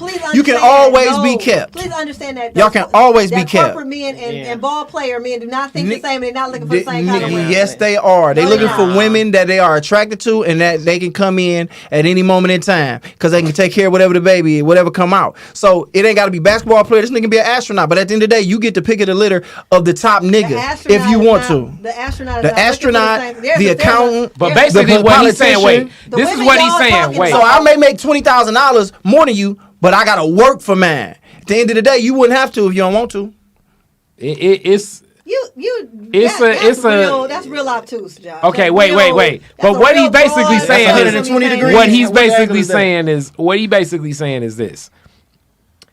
A woman's access point can basically just be the man, whereas a man's access point, it ain't the same. So, as a man, I have to. You guys are overthinking. As a man, ours is down here, so we have to work our way up to find ours. Meaning this. I don't even know what realm of status we want to say, but whatever realm of status a man is on the highest realm of status, he could hook up with a woman that is washing dishes at McDonald's tomorrow if he wants to. The woman on that status, the woman ain't doing that shit. Okay, because she doesn't want to, not because she can't. Oprah could go get a nigga that work at McDonald's too. She don't want to. I know, but what I'm trying to say Bill is Gates y'all wants to. access points is it ain't even the same spectrum. But how many? That's a privilege. How many people are doing? Y'all act like this is every girl's story. It's not. Every girl that I've ever talked to, if you ask them, could you fuck with a nigga who didn't have as much as you, or whatever the fact, or even if even they got the same amount, it's almost like I would never stay with a nigga and pay half or nothing. Okay, this is what you got to understand. What women say and what women do not the same thing. But the point every is broke nigga you know got a girlfriend. But the audacity, the fact that obviously they no. But the fact that they can jump that high and be like, and not have none of the credentials to be like, nah, I won't fuck with no broke nigga. Okay. But even though they still end up doing it because at the end of the day you dealing with emotion, it's the fact a nigga never gonna be like, man, I ain't fucking with a bitch unless she got this. No, but he will Niggas say, don't come off like that but because at the end of the I ain't fucking day, with a bitch that ain't fine. And say I ain't fucking with a bitch that don't have this body type. But this is the thing about it. She ain't got to be fine. A lot of times niggas like what they like. So it's been plenty of times, and this is the funny thing about women. Yeah. They'll see your ex and be like, ugh, that's what you was fucking with? Bitch, that's what I liked. Okay. So what, she wasn't shit to you, y'all keep but saying I like women, and you really talking about individuals that you've had dealing. No, but I'm just saying all women, anecdotal situations. But no, at the end of the day, a woman will look at your ex or whatever and never give a bitch credit. But what I'm using this as an example to say this, Heather. You keep saying she got to be fine as hell. It don't matter what the world think of her, as long as I'm attracted to her. Okay, I'm going to give her the world. Okay. So I'm not saying that she got to be like, if the bitch ain't Beyonce, I can't fuck with her. You gave an extreme, because that's an extreme. Beyonce, all right. No, I could have said Kelly Rowland. That's really the extreme. No, I'm not talking about. Shut up, Josh. I'm talking about when you said the girl says, "I won't mess with a dude unless he does this and this." Mm-hmm. That's an extreme. She is not every woman. She is the extreme. That's the majority. No, but women usually have the red flag challenge ain't start because of men. That's very okay. This is all about emotional intelligence. We ain't even looking. Y'all keep making this. Y'all keep trying to. But the red flag thing is, I'm never. The red flag goes exactly to what you're saying. But it was on both sides. Everybody had red flags. Girls was dropping them, guys was dropping them.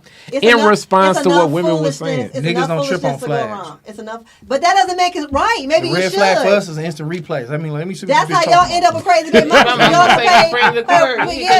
She got ass, she got titties, but I don't care. The bitch bipolar. Right. That's not a good thing to do. But the spectrum of a woman, you always. The real people, real regular people with emotional intelligence and maturity and have some sense in their head would not come at a guy with a whole bunch of rules. That woman's not doing that. But an emotionally mature man is not going to look at a woman and say, you ain't light skinned. But yet they exist on both, extremes exist on both sides. But Heather, this the other thing of it. Like I always say, it's about, like, if she down with my program. Because whether she is bipolar or not, like, the spectrum of her possibly being crazy, possibly being depressed, possibly being unhappy. Whatever those other things are, she gonna naturally, what I'm saying is, she gonna naturally already come. So I gotta have like a presence that sort of like, she self-checks herself. Because it's like, before I say this shit to Khary, he probably will respond like this. That's the first time he said his name right to me. Anyway. Right? She probably gonna respond like this. So the whole concept is, like, as a man, I can't even think about all the extra shit because all the extra shit I know is already there. This is why you niggas are by yourself. Okay, this is why you niggas are by yourself. So basically, I got so much shit going on. Talk to him, EJ. And why you ain't by yourself? Because what you married to? What you got at home? I'm married to a beautiful woman. You guys have... What land is she from? I know what EJ's life is. I knew him before you did. I'm about to go on over there. Because this right here. I'm listen. trying to have a I'm trying to have a regular conversation. And they telling us how we wrong. You talking about individual. I'm talking about the collection of women that I've dealt with in my life. These have been the symptoms. So then you gotta look at yourself. Because like you said, you're not paying attention. And now it's still a me thing, even though you went through it, even though my nigga over here went through it. But it's still us. It's us three. No, it's not just us, Heather. If you're telling me I'm 30-something years old and all the women I've dealt with have done this same thing, then you gotta ask yourself what kind of women you are attracting and why. Now cut to you saying I don't care about nothing but ass and titties and nothing else. This is why. I didn't say that's all I care about. I said this is what I fuck with. But what I'm saying to you is this. I deal with a certain type of woman. Khary deals with a certain type of woman. We don't cross streams. Shout out to Ghostbusters. We don't cross streams. So my thing is, if he dealing with it, I'm dealing with it.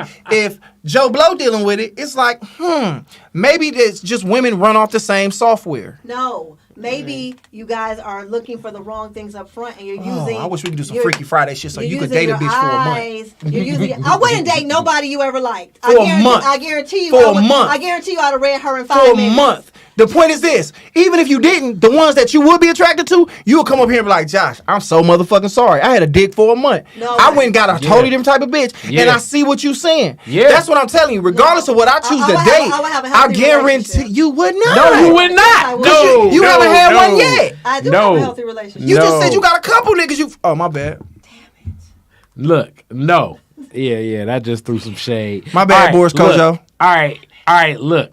That's a married man. But furthermore, like I was saying. I'm glad he'll listen to your podcast. Man, like I was saying. The Tony Roney and Why would it be Tony Roney? Tony Roney. Why would it be Tony Roney? You so right, stupid. It's right. Look, Go ahead. Yeah. What I'm saying is like the shit you now, gonna deal with. Privilege. You want to talk about privilege? If I'd have did that shit to Josh, all hell be breaking loose. Heather done it to me before. Heather has done it to me before. These Negroes, they will dog me out in front of guys. They will tell guys I ain't shit in front of guys. I could never go up in front of their girlfriends and be like, oh yeah, just where the other one at? I could never do that shit to them. I could never do that. We've all done that to each other before. I don't know why Heather trying to act like that. I did it to Kool-Aid. I never did it to you.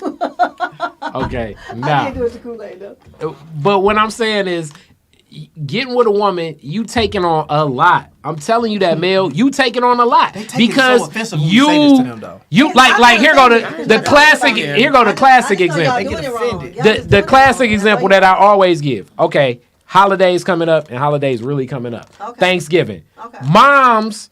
So your girl probably not gonna she gonna love her mother, but she ain't gonna get along with her mother. So she gonna be like, I'm gonna plan this Thanksgiving dinner out. I'm gonna plan this Thanksgiving dinner out. I'm talking about. Let the nigga finish his thought. I'm just using this example. I'm just using an example. We don't get along with our moms now. What I'm saying is, it's a love-hate relationship where it be like, I love my mama, but sometimes my mama be tripping. I'm gonna be in this house. I'm gonna start making some macaroni. Then she gonna leave.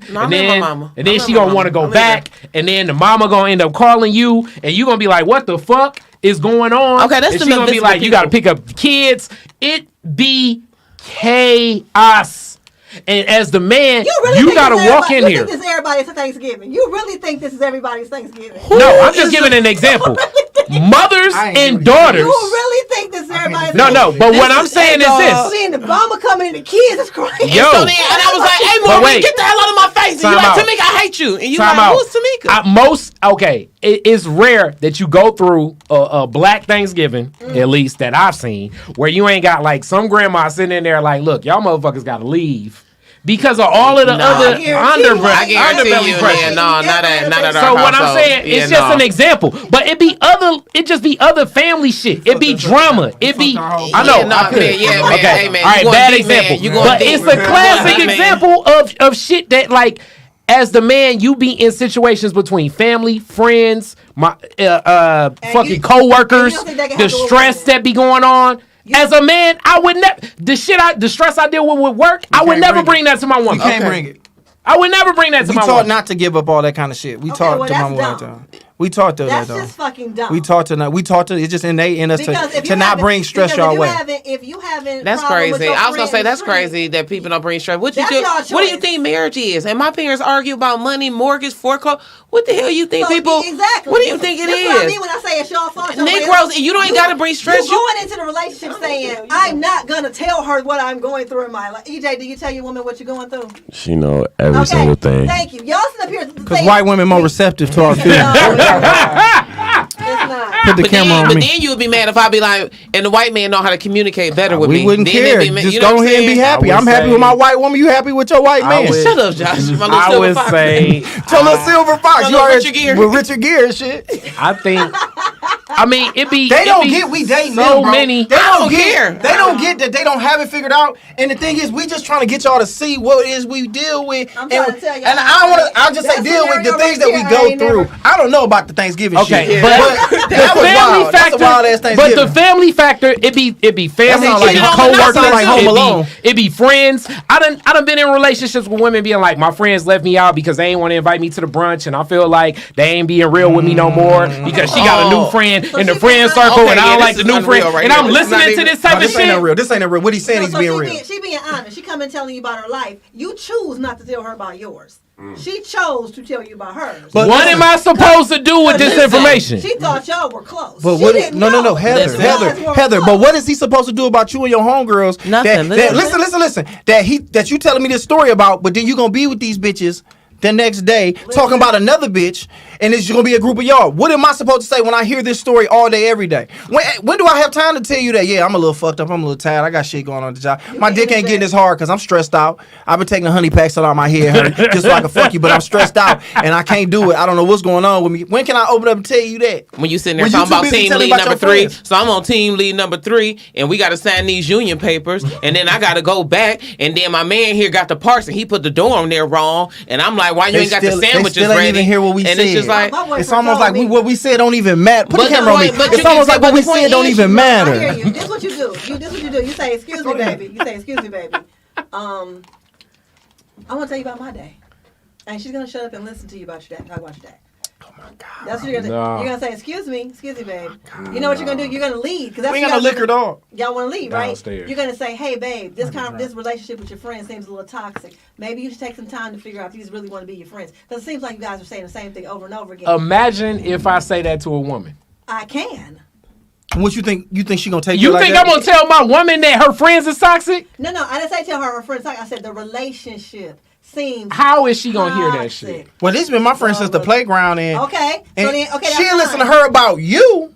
Okay, no, She that's listen to her best friend about you before she listen to you about her best friend. Yes. No, that's Yeah. fine. But once she does that, you now have your boundary. Okay, that's And fine. now you know I ain't crossing If this line. Yeah, if this is what you want to do, that's Hence, fine. we But go in understand already not saying shit because we don't even want to deal with But that. that's a choice. Cause it's you don't win. That's a choice because you don't want to deal with it. So Let me that's tell a you this choice. story real quick. That's your choice. And I told this Ain't story. nobody Like, making you do that. this is a story I told weeks. I bet EJ ain't doing that with his white woman. I bet she. And that's where I'm going. Baby, Well, I'm tired of talking about your friends. Okay. Boy, we gonna be doing it. You better never say no shit like that. We gonna be doing the You chicken better- dance at my Hey, way. I'm be that men that are listening, never say no shit like I'm tired of Niggas know. listening to Yeah, that. Niggas yes, know you they can. don't know. They think Yes, it's you easy can. because they can't even communicate with each other like that. So how do you think I'm gonna come over there and be like, "Hey, this is what you should do"? Because Fuck outta sometimes here. you got to show people. That's the problem with the black community. Yeah, the we people gotta that show. know don't want to show the people that don't know. Teach her how to communicate. Teach her how to hear you. Teach her. Fucking teach her. Leave Y'all her. wanna do that. Leave her. Leave her. Y'all Fuck wanna it do then. that. If that's why you gonna be alone, cause we can't talk. Don't nobody want to do the work. Get you a bitch from Scandinavia. Where's Scandinavia at? Don't know. You don't even know where Scandinavia is. Don't nobody want to do the work. I bet they ain't got shade room over there. Go over there, dog. Where's Scandinavia at? Ain't that somewhere in Austria? No, it's like Eastern Europe. Let's go to Eastern Europe, my like nigga. Norway. Norway. Let's get us some Norwegians. Norwegians. I ain't playing in the snow. That was Damn, literally Mel. And playing man, in the snow. you hung around nothing but niggas growing up. I mean, that's why. Listen, and that's why I know That's that why I niggas don't know how can't to believe. I'm so communicate. disappointed in Mel. You got to do the work. No, for no, yourself. because Go I. to Mel. Show Mel face. You know what? Because I That's grew what up I'm around. disappointed in. Because I grew up around all. Because niggas. I know how Negroes are, and you know what? And I seen how all their relationships ended, and I seen how all them niggas was up there like, man, now I'm realizing that I love her. And then I seen them picking the crazy bitch. I seen them go for, so all the people I was around was the street people. So in their world, they wanted the bad bitch with the big booty and this, that, and the third. They had bad passed to up. them. But listen. But they had, all of them cute, but they'll pass up the plain Jane. She bad too, but in they world, she's a plain Jane. She go to work every day. She a plain Jane. Mm-hmm. She ain't partying. She ain't bopping. She ain't chasing you in the street. She ain't the ride or die bitch. Yeah. So she gonna get passed over. So you don't want her. Now fast forward with hindsight, that bitch you got that was bopping can't get the house in your name, or she still bopping. You down on your luck. Then the bitches you get that's down on your luck and run away from you because all she was in it for was for the shit, but you weren't looking for the clues in the beginning. But that pussy smash. But that's what I'm saying. So who married to the stale Melvin guy that y'all call stale, or who married now? Y'all can't rate Stale Melvin. Plain He a cool Jane. nigga to me. Y'all see the plain Jane. Y'all mad at the plain Jane because the plain Jane done moved on. Where she at But now? the thing, she married. She done moved on. She ain't happy. She want to come back Well, this then- way. You know why she know? And then Hey, what's going on? Shit, what's going on with you, Jane? You know what? None Big Belly Fred. I'm cool. Big Belly Fred. No, now you bald in the middle. Now he done fell out. Now you done fell off. Man, y'all just don't But I'm just saying that's the city. See, here's the thing. Detroit, we kind of tainted because we breeded them kind of people. We breeded them kind of people. That's real. It's them kind of people. It's them type of niggas want them type of girls. Them type of girls breed for that stuff. They do stuff that we ain't willing to do. They know how to shut the fuck up and wait for $1,000. They know how to shut up and go get. I'm just saying, they know how to shut up and chase a nigga in the street so they can go get the apartment, and they gonna get the apartment in the crib because they know that they know what the work that come with it. You got to put in work to do that shit. I'm gonna pray God. I'm gonna pray for clarity for y'all. I think most of y'all would do a lot better if you just made better decisions up top. Like, I feel like by the time you realize she ain't the one, or that you can't. When I tell you what you just said about you can't tell your girl. Like, that's crazy to me, because everybody I know in a happy relationship has a man or a woman. Any one of them could be like, babe, let's just look at what you're doing right now. Let's just talk about it. And it's not about, oh, hell not gonna break loose. Happy wife, happy life. It might not be. She might not listen to you as an adult. She don't have to, but she's not gonna fall apart because you said. Heather, how is the average woman going to interpret? I think you have a toxic relationship with your best friend. I can't speak for the average woman. That's y'all problem. Y'all trying to speak for the average person. I can speak for the people, the women I know. I know some that will clown. And I know some that will be like, well, I thought about what he said. How many times me and you thought about what he said? Maybe he right. What you think? Maybe he right. This is life. These are human relationships. Okay, so then when you turn around and say, hey, I think you probably need to leave your job because you complain about it every day. How's the average woman gonna take that? I can't leave my job because I need the money. What are you talking about? But you hate it, and you act like you got this degree, so and you know what I'm saying. This is when you have to build your partner up, man or woman. This is when you got to say, I need you to believe in yourself and believe that you can do better. So let's do this. Let's make a plan. Let's just start putting out resumes and see what happens. Solution. And then so then what is he supposed to say? So now when she come back and complain, did you put out resumes? No, well then stop complaining, because you don't want to do what it takes to do better. So stop complaining. So then she has nowhere to go. She has nowhere to go because you tried to help her. You supported her. You told her she was the shit. Baby, you better than this. We can do better than this. Let's go. I got a point, because usually, and I've been in situations like this, you offer suggestions, and then they'll come with like reasons on top of reasons on top of reasons for every suggestion you have. I know. Why it would not work. Okay. And you have not exhausted all of these fucking everybody's things. not a winner. She might not just be a winner. Okay, that's fine. But here's what I'm saying. Baby, you ain't got it in you to fight for what you want. That's fine. That's fine. But you don't get to complain too. So pick a lane. You either change your life or you accept your life. What we gonna do, babe? Okay. You ain't gonna be able to say that to no then if girl, you say bro. that, come back to me. Come back to me. And then you tell her you either not complain or you roll with it. And then the next conversation she gonna have with that toxic friendship, I ain't shit. Okay, so she's venting. Just like she's venting about her job, she's venting about you not saying what. Because here's the thing: she wants to hear what she wants to hear. She gotta grow up. That's not your problem. So what she's saying is that's not your problem. That's on her. That's not your problem. It ain't nothing you can do about it. But like you say, you can protect your peace. Yeah, and that's what it comes down to. So it's like then you can't leave her. But then if you leave her, you wasn't strong enough. No. To stand by her. Maybe and you just left. It's cool. And then guess what she do? Go get a bunch of degrees, go get a better job, and then start fucking with that nigga who she was already eating lunch with at the job. And now all of a sudden it's like, wow, bitch, I thought y'all was cool. Now you done moved on, bossed up 8 degrees, and now you with this nigga? Bitch, I'm gonna blow your whole house up over there in Sherwood Forest. She might. In the first day, she might fuss. She might. And then a week later, she might be like, babe, you was right. I had to think about it. Or she might lose you. She might lose you, because guess what? You can leave her too. She might lose you. And then she's the one going, you know what, I was wrong, because when he tried to make me a better person, when he tried to lift me up, when he tried to get me together, I didn't listen. We regret stuff too. But y'all be so afraid of a bitch yelling and fussing. Because we ain't trying to hear that shit. Well, you gotta do the work. You gotta do the work. That's all we know is getting yelled at. Yeah. Or crying. It's either the spectrum of yelling, crying, or completely shutting down and being silent. It's rarely they turn into a victim, and then they gotta villainize you. And then you go as a man, as a leader. As the head of the family. You got how that sound as the leader. I'm just saying, y'all say y'all want to lead, but then y'all don't want to lead. Then you say stab. Leader is a job. It's an actual action job. It's not a numbers cruncher. It's literally something you have to be doing. Then you say, babe, this is where we are. This is where I need us to be. What are we gonna do? No, this is what I do. Go to me. you are off my program. I check out. I back the fuck away. Okay, and this is why, because any relationship, if you think about it, who did you love the most? Your mom? Who's the person that you love the most on the planet? There were days she got on your nerves. Yeah, my mom would sometimes do out of pocket stuff, but she earned enough. My mom earned much. No, I'm gonna tell you why. So much love over time that it was like it got to a certain point where I'm like, my mom was sometimes gonna trip. But I'm just saying, if your mom, who you know love you more than anybody, if your daddy, who you know love, get on your nerves, and you get on their nerves, why would a chick who you just met 3 weeks ago not get on your nerves? Okay, but it's not about to get on the nerves. It's like she don't like you. Like what he was saying, the communication be just distant. Like what you said, that frustrating. I hate my job. I hate something's going on in my family. We gotta be all even with yoked, though. We gotta be even with yoked. All of that shit. If you telling her stuff and she don't move the way you move, like you said, get with your program, then she should never been your girlfriend to begin with. But you should have knew that. But you was so busy fucking her that you wasn't paying attention to the context clues that she was cut like that. But this is what usually end up happening. I lay out what it is. I back off. Then they circle back and they get back in what my program is. And then when he's like, then something happened where it's like, okay, she done went off the rails. Okay, so I gotta back the fuck away. Ain't no marriage. Oh, so it's not working your way. Hilarious. It's not working. Okay. So your way's not working. Okay. I was just wondering. Okay. So because he ain't married don't mean he know what he doing.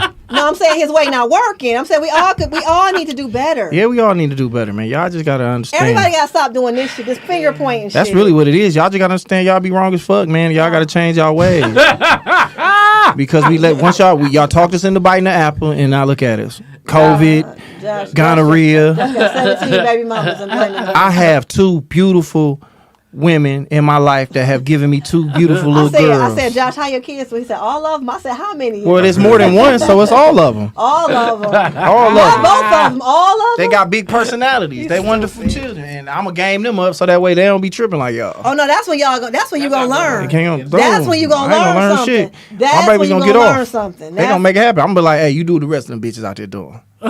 That's when you gonna learn. Daughters teach their daddies everything. But see, the men don't learn nothing to a daughter teacher. But the communication thing, like it's like that's where the frustration is, because part of it is also versus like it's commanding versus demanding. Because even in the communication, I feel like as a man, I should command a certain amount of respect. Like certain shit I shouldn't even have to deal with. Again. As I've grown older, I've seen some of the differences, the shit that I used to deal with when I was younger, and I was like, okay, because I was demanding shit instead of commanding shit. The older I've gotten, it feels like I'm commanding shit. And I think women, it's the same way. Just as we age, just and mature. So certain shit I don't even want to have to bring up. Like, like what's a classic example? And how old was she? Like maybe like 24. She was like, I want some Italian food. But she used to like strip club Italian food. So strip club chicken Alfredo. So I was like, all right, fuck it.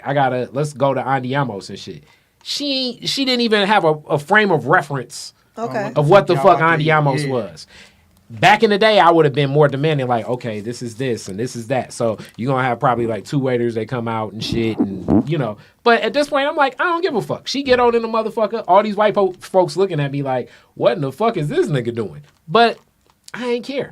Because it's like, I knew. How long ago was this? Maybe about 5 years ago. And she was how old? 25. And you were 50 what? I'm just trying to figure out. I'm just trying to figure out why. Took this young bitch to go get a little snack. Hey, but it's like, situation. Hey, the situation was what it was. But I mean, so, you educated her. She learned something from you that day. Possibly, but I don't know. I ain't say shit. So I'm sure it's an experience that she learned, but like I still do feel like as a man, had to have our first time in part of talking, because I feel like we losing our hand. Like as a man, we should command a lot of shit. We shouldn't be demanding a lot of shit. So like at certain points, you definitely need to say some shit. You lost but me with that example. And many times how as a man, demand her to know shit she didn't know. She didn't know she ain't know Andiamo. She ain't know Andiamos. So, but this is where I'm saying, like, if then you start saying, like, okay, as I've grown, I do feel like at this point, if I go in a place and you respect somebody enough, you're gonna be like, okay, how are they moving? Let me follow and let me move how this person's moving. But that's not respect. I didn't command that type of respect from her. But that's not respect. That's intelligence. Either okay, well, I didn't command her to have that intelligence. You gotta be smart enough to say, well, let me. Well, you can't make her be smart. If she's dumb, she's dumb. Because let's be real, Alfredo ain't got shit to do with the strip club. Your mama and daddy could have made some pasta and shit before. So this is deeper than just strip club. Sounded to me like she might have been dumb as a rock, and that was. But did she have a fat ass? But did she have a fat ass though? Her body. She was a voluptuous woman. Okay. So then you probably could have figured out she was we dumb go to as whatever a Italian restaurant you want to. You probably could have figured out she was dumb as a stick. Hey man, she want that angel hair pasta with the grilled chicken. Y'all got some lemon pepper back there? What else you want, babe? Man, fuck these people. Man, get her what she want, bro. I mean, that would have been one way to go as well. So y'all got what was it? She wouldn't. And then it was so weird because she was like, I only drink Moscato. I was like, that's a dessert wine, and I don't even necessarily know if they bring that shit out with the meal per se. If you want it, I don't give a fuck. You can ask for it. You can get Moscato. It's not that deep. Andiamo's ain't. I know it ain't like that, okay, but they didn't have. They was like, yo, we don't have our dessert wines now. You can go for a sweet red, like a Riesling or something else. Yeah, but, man, I just think we need. That's an ignorance issue. She can't. You don't know how she came up. But at the same time, she can't help it. You can't help what you don't know. But it's back to one of those things where I do think, like I say, 5 years later, it's just certain things. 5 years later, say. you wouldn't even take her out. 5 years later, I think she would have followed where I would like the way I'm going. With that bitch. No. 5 years later, the moral of the story is 5 years later, you would have gleaned before you got to the restaurant whether or not she can handle that restaurant. That's the moral of the story. I don't know. I didn't know how to handle the tiger 5 years ago. Now I'm a better trainer now. You think Drake and Chris Brown ain't sitting in restaurants with girls like, what is this? That can happen to anybody. If people don't know, they don't know. But no, because I do think that at a certain point, just like it's certain shit that I'm unfamiliar with in culture, and I'm gonna shut the fuck up depending upon who brought me. But it depends on like my reverence of respect I have for that person. So if I don't know, I'm quiet and I'm being observant, and I think that that's just universal. But if I'm not commanding that type of respect, that's common in the hood. I could think of a lot of people in because Detroit, by us being such a black city, we be thinking this is all it is. I could see that happening with some dudes. I could see you having that same scenario with some dudes. We had something very similar with the rappers. We was going off this tour, and he was like, "I hear so much shit about Benihana's. Let's go there. Don't they got soul food?" And I was like, I'm not even going back to command. I'm not even going to address this. So you're not going to educate the brother. I'm like, we going to just go in Benihana's. No, I said he going to learn. I'm like, we going to walk in Benihana's. So you couldn't just look at him and say, see what's going on. You couldn't. Hey, bro. We going to walk in Benihana's. We gonna walk in Benihana's and he gonna see what's going on. It's soul food, but it's spelled different, my nigga. Don't even worry about it. It's spelled different. It's soul food. It's Asian cuisine, but all the niggas fuck with it. That's all you have to say. It's Asian. I'm not even gonna. It's like we gonna walk in and you gonna pick up the context clues. When you gonna see my man with the goddamn hat and you ain't never seen no shit like that in a soul food restaurant. Why? What would it have hurt you to simply turn around and say? Because it's a learning lesson, and then it hits a curve. It's a learning lesson. He gonna internalize that lesson. Yeah, I was gonna say. I don't think it was gonna be no culture shock when he walked in there like, nigga, ain't no macaroni and cheese in this bitch. I think he'd have been all right. So if that's how Khary wanted to play it, he wanted to play it that way. Damn, man, we ain't getting nowhere, man. Women just don't want to admit they was fucking up. That was just wrong. Because in my mind, I'm just like, if I just ask a question, because I'm like, do I not supposed to know? Like, I don't, like a friend of mine, we are very different. Mm-hmm. He knows everything that he knows about, I don't know. In my world, two totally different worlds. Mm-hmm. A lot of stuff, I'm lost in translation, and I'll just ask. He'll just either send me, explain it, or send me a fucking Google thing like, oh, this is it. It's like we were talking about stereos. I didn't know what Dolby Atmos was. You know what I'm saying? But you sent me, instead of being like, she'll figure it out. Or, you know what I'm saying? Or just Google it or just turn on your phone or something like that. It's like, okay. Here's the thing. We got to give people a little mercy and a little grace. Man, just a little bit and understand that, like, y'all stop running it. That's all I'm saying. You run each other off. Like we said, all this kind of stuff, everybody do stupid stuff. Everybody suck a stroke. We do. Everybody spend money. Everybody use their privilege to what they can. If I know I can get drinks at the bar because I got big titties, guess what I'm going to do? I'm going to put them titties on the bar. If I know I'm a good looking man and I know I can swing this bitch, then guess what? I'm going to go swing my shit and I got what they say, big dick energy. So everybody use their privilege to whatever it is, but we got to give people a little grace and mercy. If they don't, we got to be nicer to each other. mean, for but, real. but what I'm Gotta be a saying, little- you gonna learn in the field. Sometimes some shit is hands-on education. Not that Comedy, though. yeah, Not like, that though. yeah, Like, your like- example, like what you saying is true, but the examples you used it on was not Some shit true. is hands. The Look, man I said, wouldn't put a "Is it person in the man danger. Said, I ain't never He heard of said, it. yeah. I ain't gonna put I them get in it. danger. You know That what nigga I'm say saying? I ain't gonna have that nigga out like, hey Dude man, we about to go said- paintball. dude Hey, no said- nigga, don't get no vest. Like you gonna tell a nigga, hey bro, Nah, put a it ain't vest on. We dangerous. paintball. Yeah, I would definitely wanna do go that. To Benihana. I ain't Is it finna soul tell this food? nigga this ain't soul food. Yeah, it's Asian cuisine, bro. Walk I'm in not- with, hey, we with a gonna- little bit of knowledge. Hey, it is what it is. Knowledge is power. I It empowered is- you. Because here's the whole thing. It We is all what look it bad. is. It don't matter if just you the one at the table. No, if he acts something stupid, they going to be like the whole table stupid. They ain't going to be like just he's stupid. Not to mention the fact that what if the brother was allergic or some shit? You know what I'm saying? Like, Okay, first off, I ain't thinking that deep. I'm just saying, what if he don't like But it's Asian common. food? It's Like, what if? common. Oh, I don't like Asian food. I wouldn't have come here had I known. Like, You better drink some sake, nigga. I'm just saying. Better get you some of See, this that's- motherfucking y'all so onion hard soup, on each nigga. other. That's how they raise us up as men. That's how these single mothers raised us up to But be the hard. thing is, You bump your head, you figure it out. we was all raised hard in the hood, but the Don't thing touch is, that stove, it's hot. You touch it again, they gonna call you lefty, nigga. That But bitch they gonna be did- crusty. But they did tell you the first time. They did tell you the first time. They didn't let you find out the first time. My say dad don't did. touch it. Hey, a lot of lessons my dad taught me Touch was, that motherfucker. all right, go on and do that. I remember So you I had couldn't- you a couldn't ask him. a He didn't even try to tell you one time. fork and In the socket? electrical out. Yep. He was like, all right, go on and try He that. ain't tell you stop. He's like, go on and try He that. ain't never say stop one time. He ain't say Electricity cut off. Go stop. on Well, and now try we it. know why he ain't said that Well, nigga see, about the listen. soul food. That's What how I'm you saying cut is, up. some cut hard that. lessons. No. You You gotta get some need hard to lessons. go somewhere and cry Yeah, about you that gotta because that was wrong. could've died. Dad was wrong. Could've died. Dad was wrong. What We I'm need to saying- forgive him for that. What if you would have learned the lesson? We wouldn't be sitting here with you. If That's you what I'm would've learned saying. The lesson, If dog. you Some learn hard the lessons lesson. come. He like, I had a brother. Some Yeah, hard no. lessons. Brother. I had a brother. I never met the nigga. We gotta unpack some of these things that we believe are normal that are not That's normal. why he got no hair. That's why he got no hair now, Josh. It works. Burnt the shit out of This his is my ass. takeaway from that. I'm not saying it's not. One time I was writing this web series, and it was about online dating. And so what I did was I went on as myself, and I matched with a bunch of dudes, and I got some material more or less, and I learned a lot too because I had never done it before. Then I went on as a man. I changed my profile. I wanted to see what the girls was talking about, and everything the guys was saying. Because when you go in as a woman dating a man, the men are real aggressive. Don't ask me for this. Like, you know how you supposed to put your bio? Hi, my name is John. I like this. They'll be like, the first line, don't ask me for no money. I'm damn. not following you on Instagram. God damn. They be so aggressive. I'm like, why y'all coming at us like this? So then when I logged in as a dude, I go on now. I'm getting all girl profiles. Every bitch.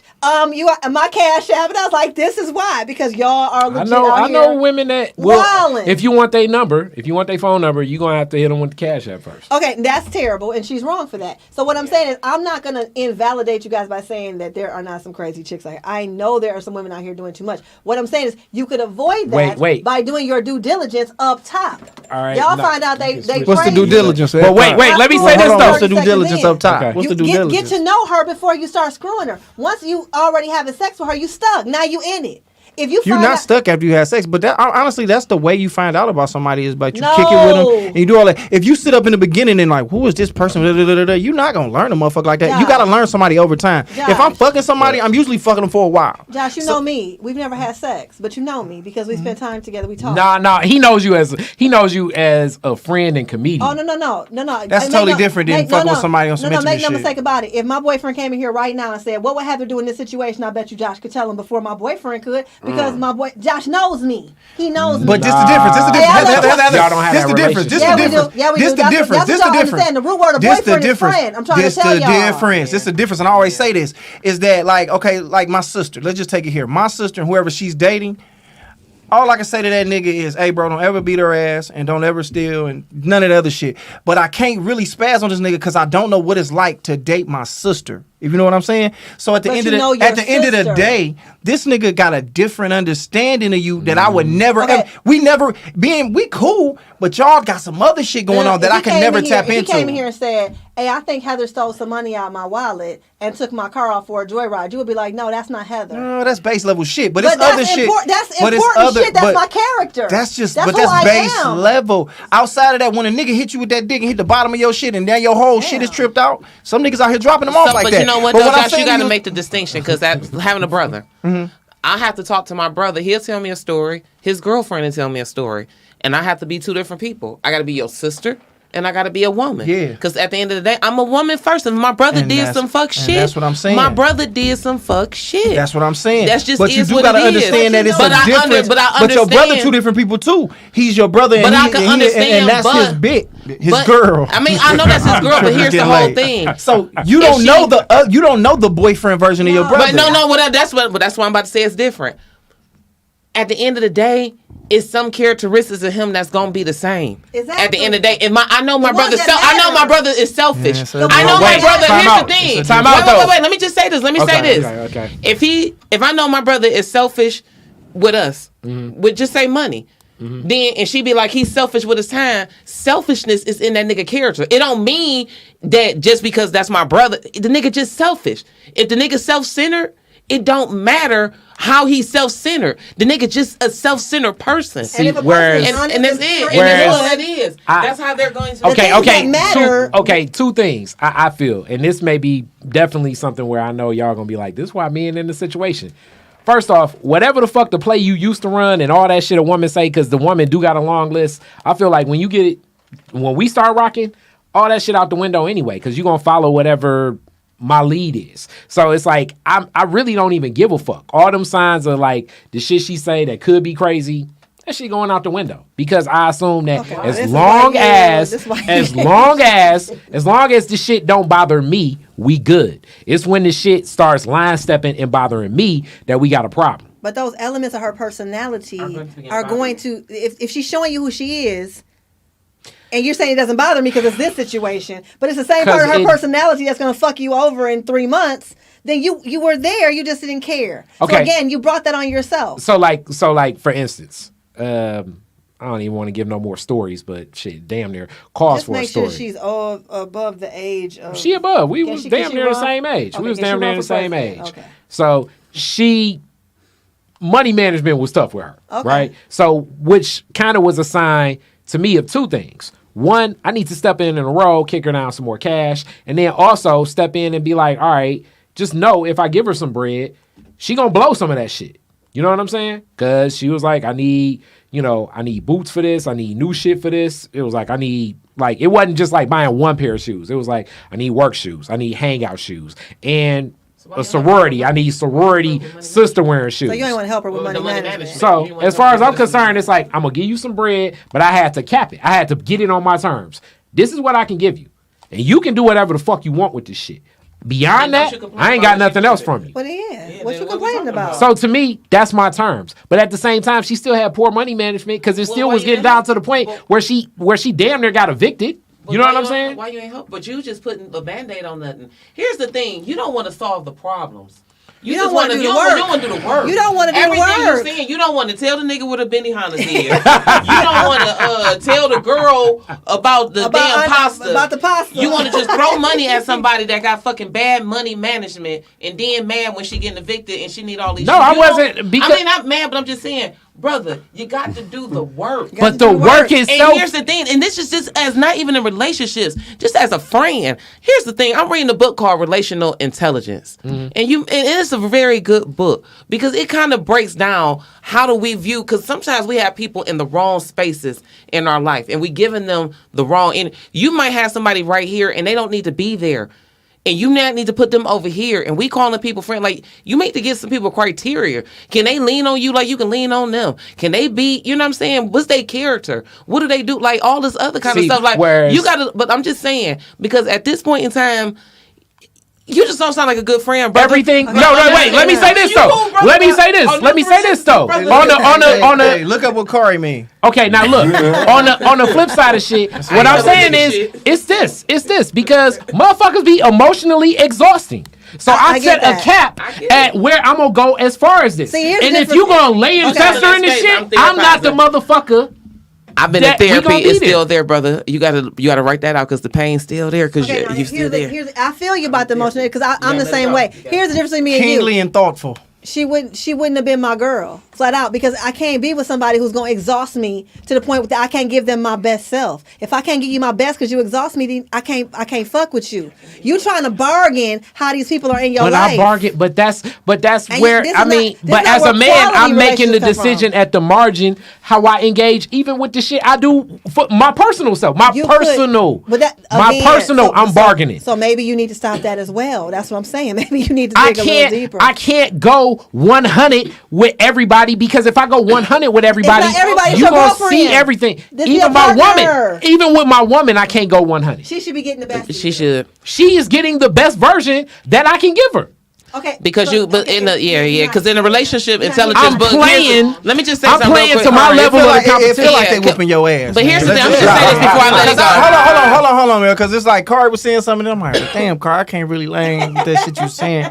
I'm trying to ride with you, you know what I'm saying? But the shit you saying, Khary, I just want to say one is- thing. I really just want to say Go one ahead. thing. And this is something I talk about because y'all know I do dating coaching. But this is one thing I say to everybody. The root word, because when y'all said we relate different, we absolutely do not in the things that matter, the things that make a quality relationship. Me and Josh do not have a physical attraction to each other, but he knows me well. Mel knows me well. If a dude was to say, Heather did this, my friends would be like, no, that's not Heather. His goal should be to know me as well as they do. Then you know what? Then he ain't got to worry. And think about it. If your girl really know your heart and know how you cut, she ain't going to worry about a lot of stuff. I know he ain't like that. Yeah. Oh, I know he ain't like that. The problem is when we get together too quick before we really get to know each other, now you got to lean into insecurity because you don't really know. Okay, now I agree don't with you really there. know. So it's like you I have to agree with get you to there. know each other. But that takes time, and no matter how you get to know somebody, whether y'all sit down and talk and you go through a checklist of shit to be like, is this work? Because I think both ways is whatever it is. I It's feel a lot like of- it's a lot I feel of like in the courses you cut, beginning though. you come through and be like, I don't like all this, and I'm gonna cut them off. And I don't see no difference in just me. Okay, if I'm meeting you and I'm trying to fuck you, like I always say, niggas really fall in love because you'll fuck around and be fucking a bitch, and then y'all end up fucking and kicking and be like, damn, I actually like this motherfucker. And you start to develop interest, and over time y'all get to know each other. So like I say, it take time to figure a motherfucker out. You're not gonna learn a motherfucker in reality But in 3 months. But if you in certain things you can figure out off top though. It's certain things because I'm telling you, as opposite sex people, let's be real. If I brought a dude in here, y'all would see stuff I didn't see. Y'all be like, nah, Heather. But nah, let me say Heather, this he ain't though. the one. This kind of goes along the lines of what I was gonna say with Mel. Like I guess even with family, sometimes people be like, you're damn near like an enabler. I'm not necessarily an enabler. I'm gonna give my play when you ask for my opinion. So that's where it's like I'm not gonna step in and say like, let's try to rearrange your credit and all of this stuff. Now, if she were to ask more, how would you go about this? I open up. If she's specific, especially as my woman, I'm gonna say what I think. Okay, this is how I would budget, and this is how I budget for things. But I'm you never give her gonna money. interject. You give her money, so you But have you the give her so money, you though. got So to that's you the- can say something. Okay, but Because even he- in giving money, They agree I with still you, don't Carl. think. You know what I'm saying? They We agree agree with with you. you, but Yeah, the fact that that nigga you gonna are, we fight saying you. that the fact that you are giving her money gives you the right. But this is the only thing I'm gonna say before we let it go is that as a whole thing, not even relationships. I heard something that you said. Everybody's not meant to get 100% to you. Everybody's not meant to get that total access to you. People have access to my gifts and talents, but they don't have access to Melanie Hearn. Because if I gave everybody access to Melanie Hearn, at some point I nothing did, left. I was drained. Because You're gonna and be then exhausted. I don't have nothing else to give to a relationship. So when it's time for me to get in a relationship, I'm snapping on that person. I ain't got no energy for that person because I done gave it to all these other no Emotionally good people. exhausted. So sometimes you got to step back, shut it down, put them boundaries up with them people. And So you can then, have so you 100 can to have give the girl. 100 to give Yeah. and focus on the healthy part. But them other things that people don't need, everybody don't get that. Just give them what you need to give them, so you can give and have the best version and the best healthy we got relationship. to of that. we got to an agreement because that's where I'm saying I set boundaries on all relationships, even the relationship the discipline with food, with waking up, with being on business. Like I have to set certain boundaries in myself for discipline. So like I know I may not say it in the most counseling psychologist healthy way, but for me that's how I gotta say it. So like even with some of the people I look out with, it been time when Josh go through some shit. And other people be like, yo, man, Josh, blah, blah, blah, blah. And I'd be like, I look at it like he a comedian, he my mans. If he asks for advice, I will share it. But I'm not about to interject because that's just not my That's not your personality. man, though. We was talking about your girlfriend. I hear what you're saying, but my you gotta homie. give her a. You But- gotta He give just her. talking But about my different woman, but relationships. this is just understand. as you talk about who a person is, I think that's who their character is. My character is that. I'm only gonna interject at the point when I'm asked 'Cause you're to tired. under that. But at the same time, Then because wear I you don't out. want to get there. But at the same time, if you ask for help at the base level, I'm gonna just look out at whatever the base level is. Can you give me a ride? Can you give me this money? Yes, I got it. Here you go. I'm comfortable with But that. if you're trying to build a life with somebody, or you're trying to build with somebody, you have to put. Khary them in hate these hoes. He not trying to build no life with them. Yeah, if you really That's trying what y'all to, understand, if you man. want that, and only you know what you want. If you Yeah, really like one want with that. that, if you really want to be with He somebody like 'em, one but he day, don't fuck then with you 'em. got to go into it with a different attitude. That's whereas, all I'm saying. whereas I'm not saying it's easy. I'm just saying something you have to do. so I guess then the question, and we definitely way over time. Yeah, But we the finna cut question this I got bitch off. this. The question I got for you then, Good show, though. if you give, it's like I think all of that comes naturally as you spend more time and energy, Yeah. and it's the observation and like what he say, like them long conversations, because I've been there before too. I think it works better just seeing a person in the natural, interacting, seeing when they're around their friends, their family, like how we rock together, how we Well, by bounce the off time- of each you other. Might, you might be too late when you find out. You might But be so in too so deep. like if you go into it the opposite way and go in giving 100 from the jump, at what point in time, like what's your vetting process to decide how to give 100 from the jump? Well, I happen to be a very gifted reader of people. So when I was younger, I wasn't trying. I was on the same foolishness everybody else is on. And he cute, whatever. He got some money, whatever. I date intentionally now. So I mean, I still got breezies. That's different. And we talking about the people you taking seriously. We're taking somebody seriously. You having different kind of She conversations. cut to me with when she them. said she got breezies for nigga. This nigga trying to start some shit with EJ sleepy. I'm sorry, baby. I kept you up too late. It's getting late, my bad. And I want y'all to notice something, nigga. It's 1:38. Girl ain't called him and said shit. Who ain't saying His nothing? wife ain't did nothing. She's at home like EJ's doing his podcast. Had this been motherfucking whoever pussy nigga podcast this late. Ain't nobody watching that shit. Heather, where you finna be at? Tell the people. Oh yeah, I'm gonna be at the Independent this weekend. I need to start. Comedian Mike Larry gave me some advice the other day. He said I'm not doing a good job promoting my my works. Promote all that shit. From now on, I'm gonna tell everybody I've written 5 movies, and you can catch some of them on Prime, and the rest of them will be on Prime very soon. That's up. So yeah, I'm a screenwriter, and I have movies on the internet. And if you would like to watch them, I would like you to watch them because everybody they be doing their movies and they be interviewing, and then they'll be on doing interviews like Heather ain't telling what to say though. Pretty much. Like Heather ain't write the words though. So I be getting kind of salty, and then Larry was like, "Heather, you ain't telling nobody," and I was like, "You right, Larry." Yeah, go. And so yeah, I'm more interested in talking about my films and my books now. Talk than I about all am. that. The film, the books. And the shows, yeah. So I'll be at the Independent this weekend for 2 shows. You have to be vaxxed to get in. So if you're not vaxxed, just buy a ticket anyway. Yeah. Fuck all that. Just buy the fucking ticket. Buy a ticket. We'll get you in that bitch. Just wear a mask. I'm gonna be there Friday night. Khary gonna be there. If you got bad money management, come through. He gonna get you. Yeah. He'll pay your bill. You ain't got no money. If you ain't never been to Benihana. Come on, bro. Come on, fiscally irresponsible bitch. I'll get you in. Said she had the strip club shrimp Alfredo, which is damn good, by the way. Yeah. So Somebody say it tastes better than Andiamo's. I ain't got no stock in Andiamo. I don't care. I like Pantheon. Hilarious. So everybody want to know. I'm gonna let you go, Heather, after this. Everybody want to know what? How long you and Murder Pain been fucking around? Who? Me? He a nice guy.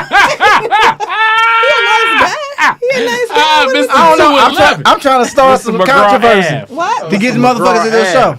I'm like, Heather ain't fucking with me. He a nice guy though. He ain't fucking with me. Murder pain. I Melanie met him Hearn. before. I met him when they did buffed up. He a nice guy. Melanie Hearn. What you got coming? Oh my god. He just pulled a name out his ass. I though. did just throw it in Like- because you was talking about movies and shit. I was like, oh, I'm about to throw Murder Pain out there. Oh, y'all so Mia, what you got stupid. going? Again, y'all can catch me at Bird's Warehouse. Follow me on Instagram at Melanie J _comedy. Murder Pain. Like pain. Go to my YouTube station, comedian Melanie Hearn, and subscribe to that. Be dropping some videos. Going in another direction on some videos I'm dropping. About to start educating people about how to bury their loved ones properly. You know what I'm saying? This real shit. So, too. so go ahead and follow me on that and everything. And I'm finna go get my pretty woman, Shout out to Melly and interracial relationships and shit. I'm about to do it. I'm about to get on that train too. Give me an older white woman. I don't know what them call silver foxes, but I'm gonna give me an older white woman Hilarious. and love on her. You know We what are I'm not saying? co-signing that. You ain't got to, nigga. But when I bring her up here, you better show her I fucking co-sign the respect. shit out of it. I co-sign. I co-sign. I respect Yes. y'all. I respect Not anybody who co-signing brings that say it's your craziness. girlfriend, whether I agree We're with not it or not. co-signing that craziness, You crazy old as white crazy. women. Please meet the woman first, no one cares. Most definitely. Khary, what's going on? Anything popping? My Natural Hair Show, Saturday the 23rd, and that's pretty much it. EJ, what you got going on? Independent.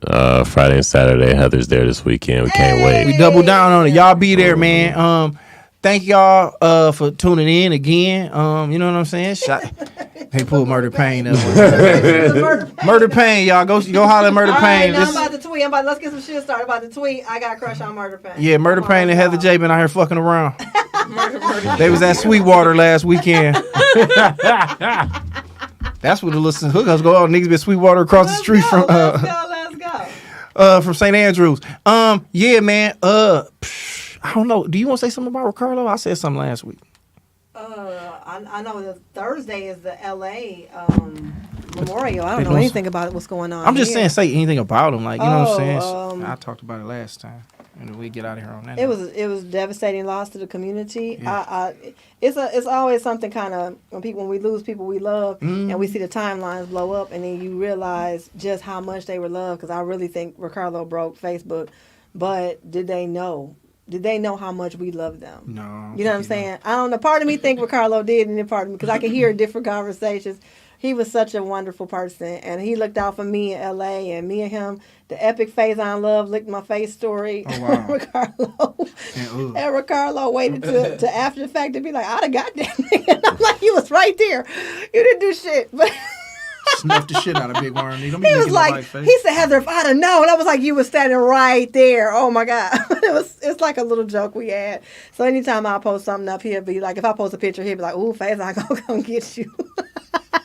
Still funny. Still fucking so funny. not to just adds to that she probably would fuck with Murder Pain because him and Face on Love built the same. I did not say I So messed Murder with Pain, Faison. come lick Heather face. It's all up on I this did point. not say I It's up. messed with him. Let's get a rumor started. All right, let's get a. Oh, I can't. I got a boyfriend now. I can't. Yeah, Somebody so else got to do it. She got a boyfriend. Somebody else got to do it. Mel, you want to say something about Ricardo? I know you. I mean, I don't know how much you know him. 'Cause you know. No, we had met down at Funny Bone. So I was gonna say he was just one of the kind of people that from the first time we met, like it was just all love, and then even all love. Like, you know, he had one of them big brownie pies. Like, you want some? And I was like, I was hiding. I was like, as a matter of fact, I do. You know, and just his energy and everything, and like being out, like she's saying in L.A. Whenever I would run into him and stuff like that, just like you don't appreciate the small stuff. Somebody teaching you how to get on the train, which train to get on, making sure you cool at the stop, like all that kind of stuff really messed up. So just like, you know, just missing the big homie, you know what I'm saying? Just that one extra layer of security or just knowing somebody is there and just, you know, stuff like that. So just, you know, just all around good dude. He definitely was a dude that we always felt safe. And as a woman, that's important, especially in a strange town where you don't know nobody. Exactly. Carlo pull up, it's like, well, we good. We good. We gonna get home all right. Ain't nobody gonna fuck with us. Yeah. You gonna Or laugh whatever. We gonna laugh. I used to tease him because me and him used to hang out at the store together. I used to tease him because he was one of the people that could tell a story about his life and just regular, and it always ended. I used to tell him he had a little dark cloud over his head because he would have the most saddest stories, but they would be so fucking funny. Like they would just be, it would just be like my landlady trying to sleep with me, but I ain't got her rent, so I gotta fuck this bitch. But he telling the story like he dying, like he really is upset about this. Like her son, he had lived with this lady, and her grown son had moved in. He was renting a room from this lady, like her basement bedroom, and then her grown son moved in the basement too. Wow. And it was like him and the grown son. Just like awful, but he was paying her rent, and they had an agreement. And he had nowhere else to go, but he was just like, I feel like any second her son gonna jump me, like any second. That's funny. And the mom was trying to sleep with him. She was definitely attracted. She's an older woman attracted to him. And the son could sense their energy. And it was just like to live with somebody grown son. And he was in that situation for a minute. So every time I would see him, I would just be like, your little dark cloud just be over your head. It'd be a good thing. Like, Heather, I'm moving. Her son moved in. Like, it was always like good and then bad. That's funny. So he took life in stride. He had a good attitude, and he never, no matter what, his attitude was, his rap career, whatever. When he took the mic, he fucking destroyed every fucking time. And it was just beautiful to watch him work. Yeah, man, we gonna miss that man, dog, but he most definitely is in a better place, man. He's somewhere where women privilege don't exist, and he up there just doing his thing. He passed at the Comedy Store. And he was passed at the Comedy Store. Ricardo, my baby, we love you, man. And hey, everybody, y'all have a good night. Y'all be cool. And like, subscribe, share this shit with other people, man. Thank y'all, man, for tuning in. Y'all be cool. Boy, I got a pee card. Why you let them have you in the corner like that? Hey, I ain't had nothing.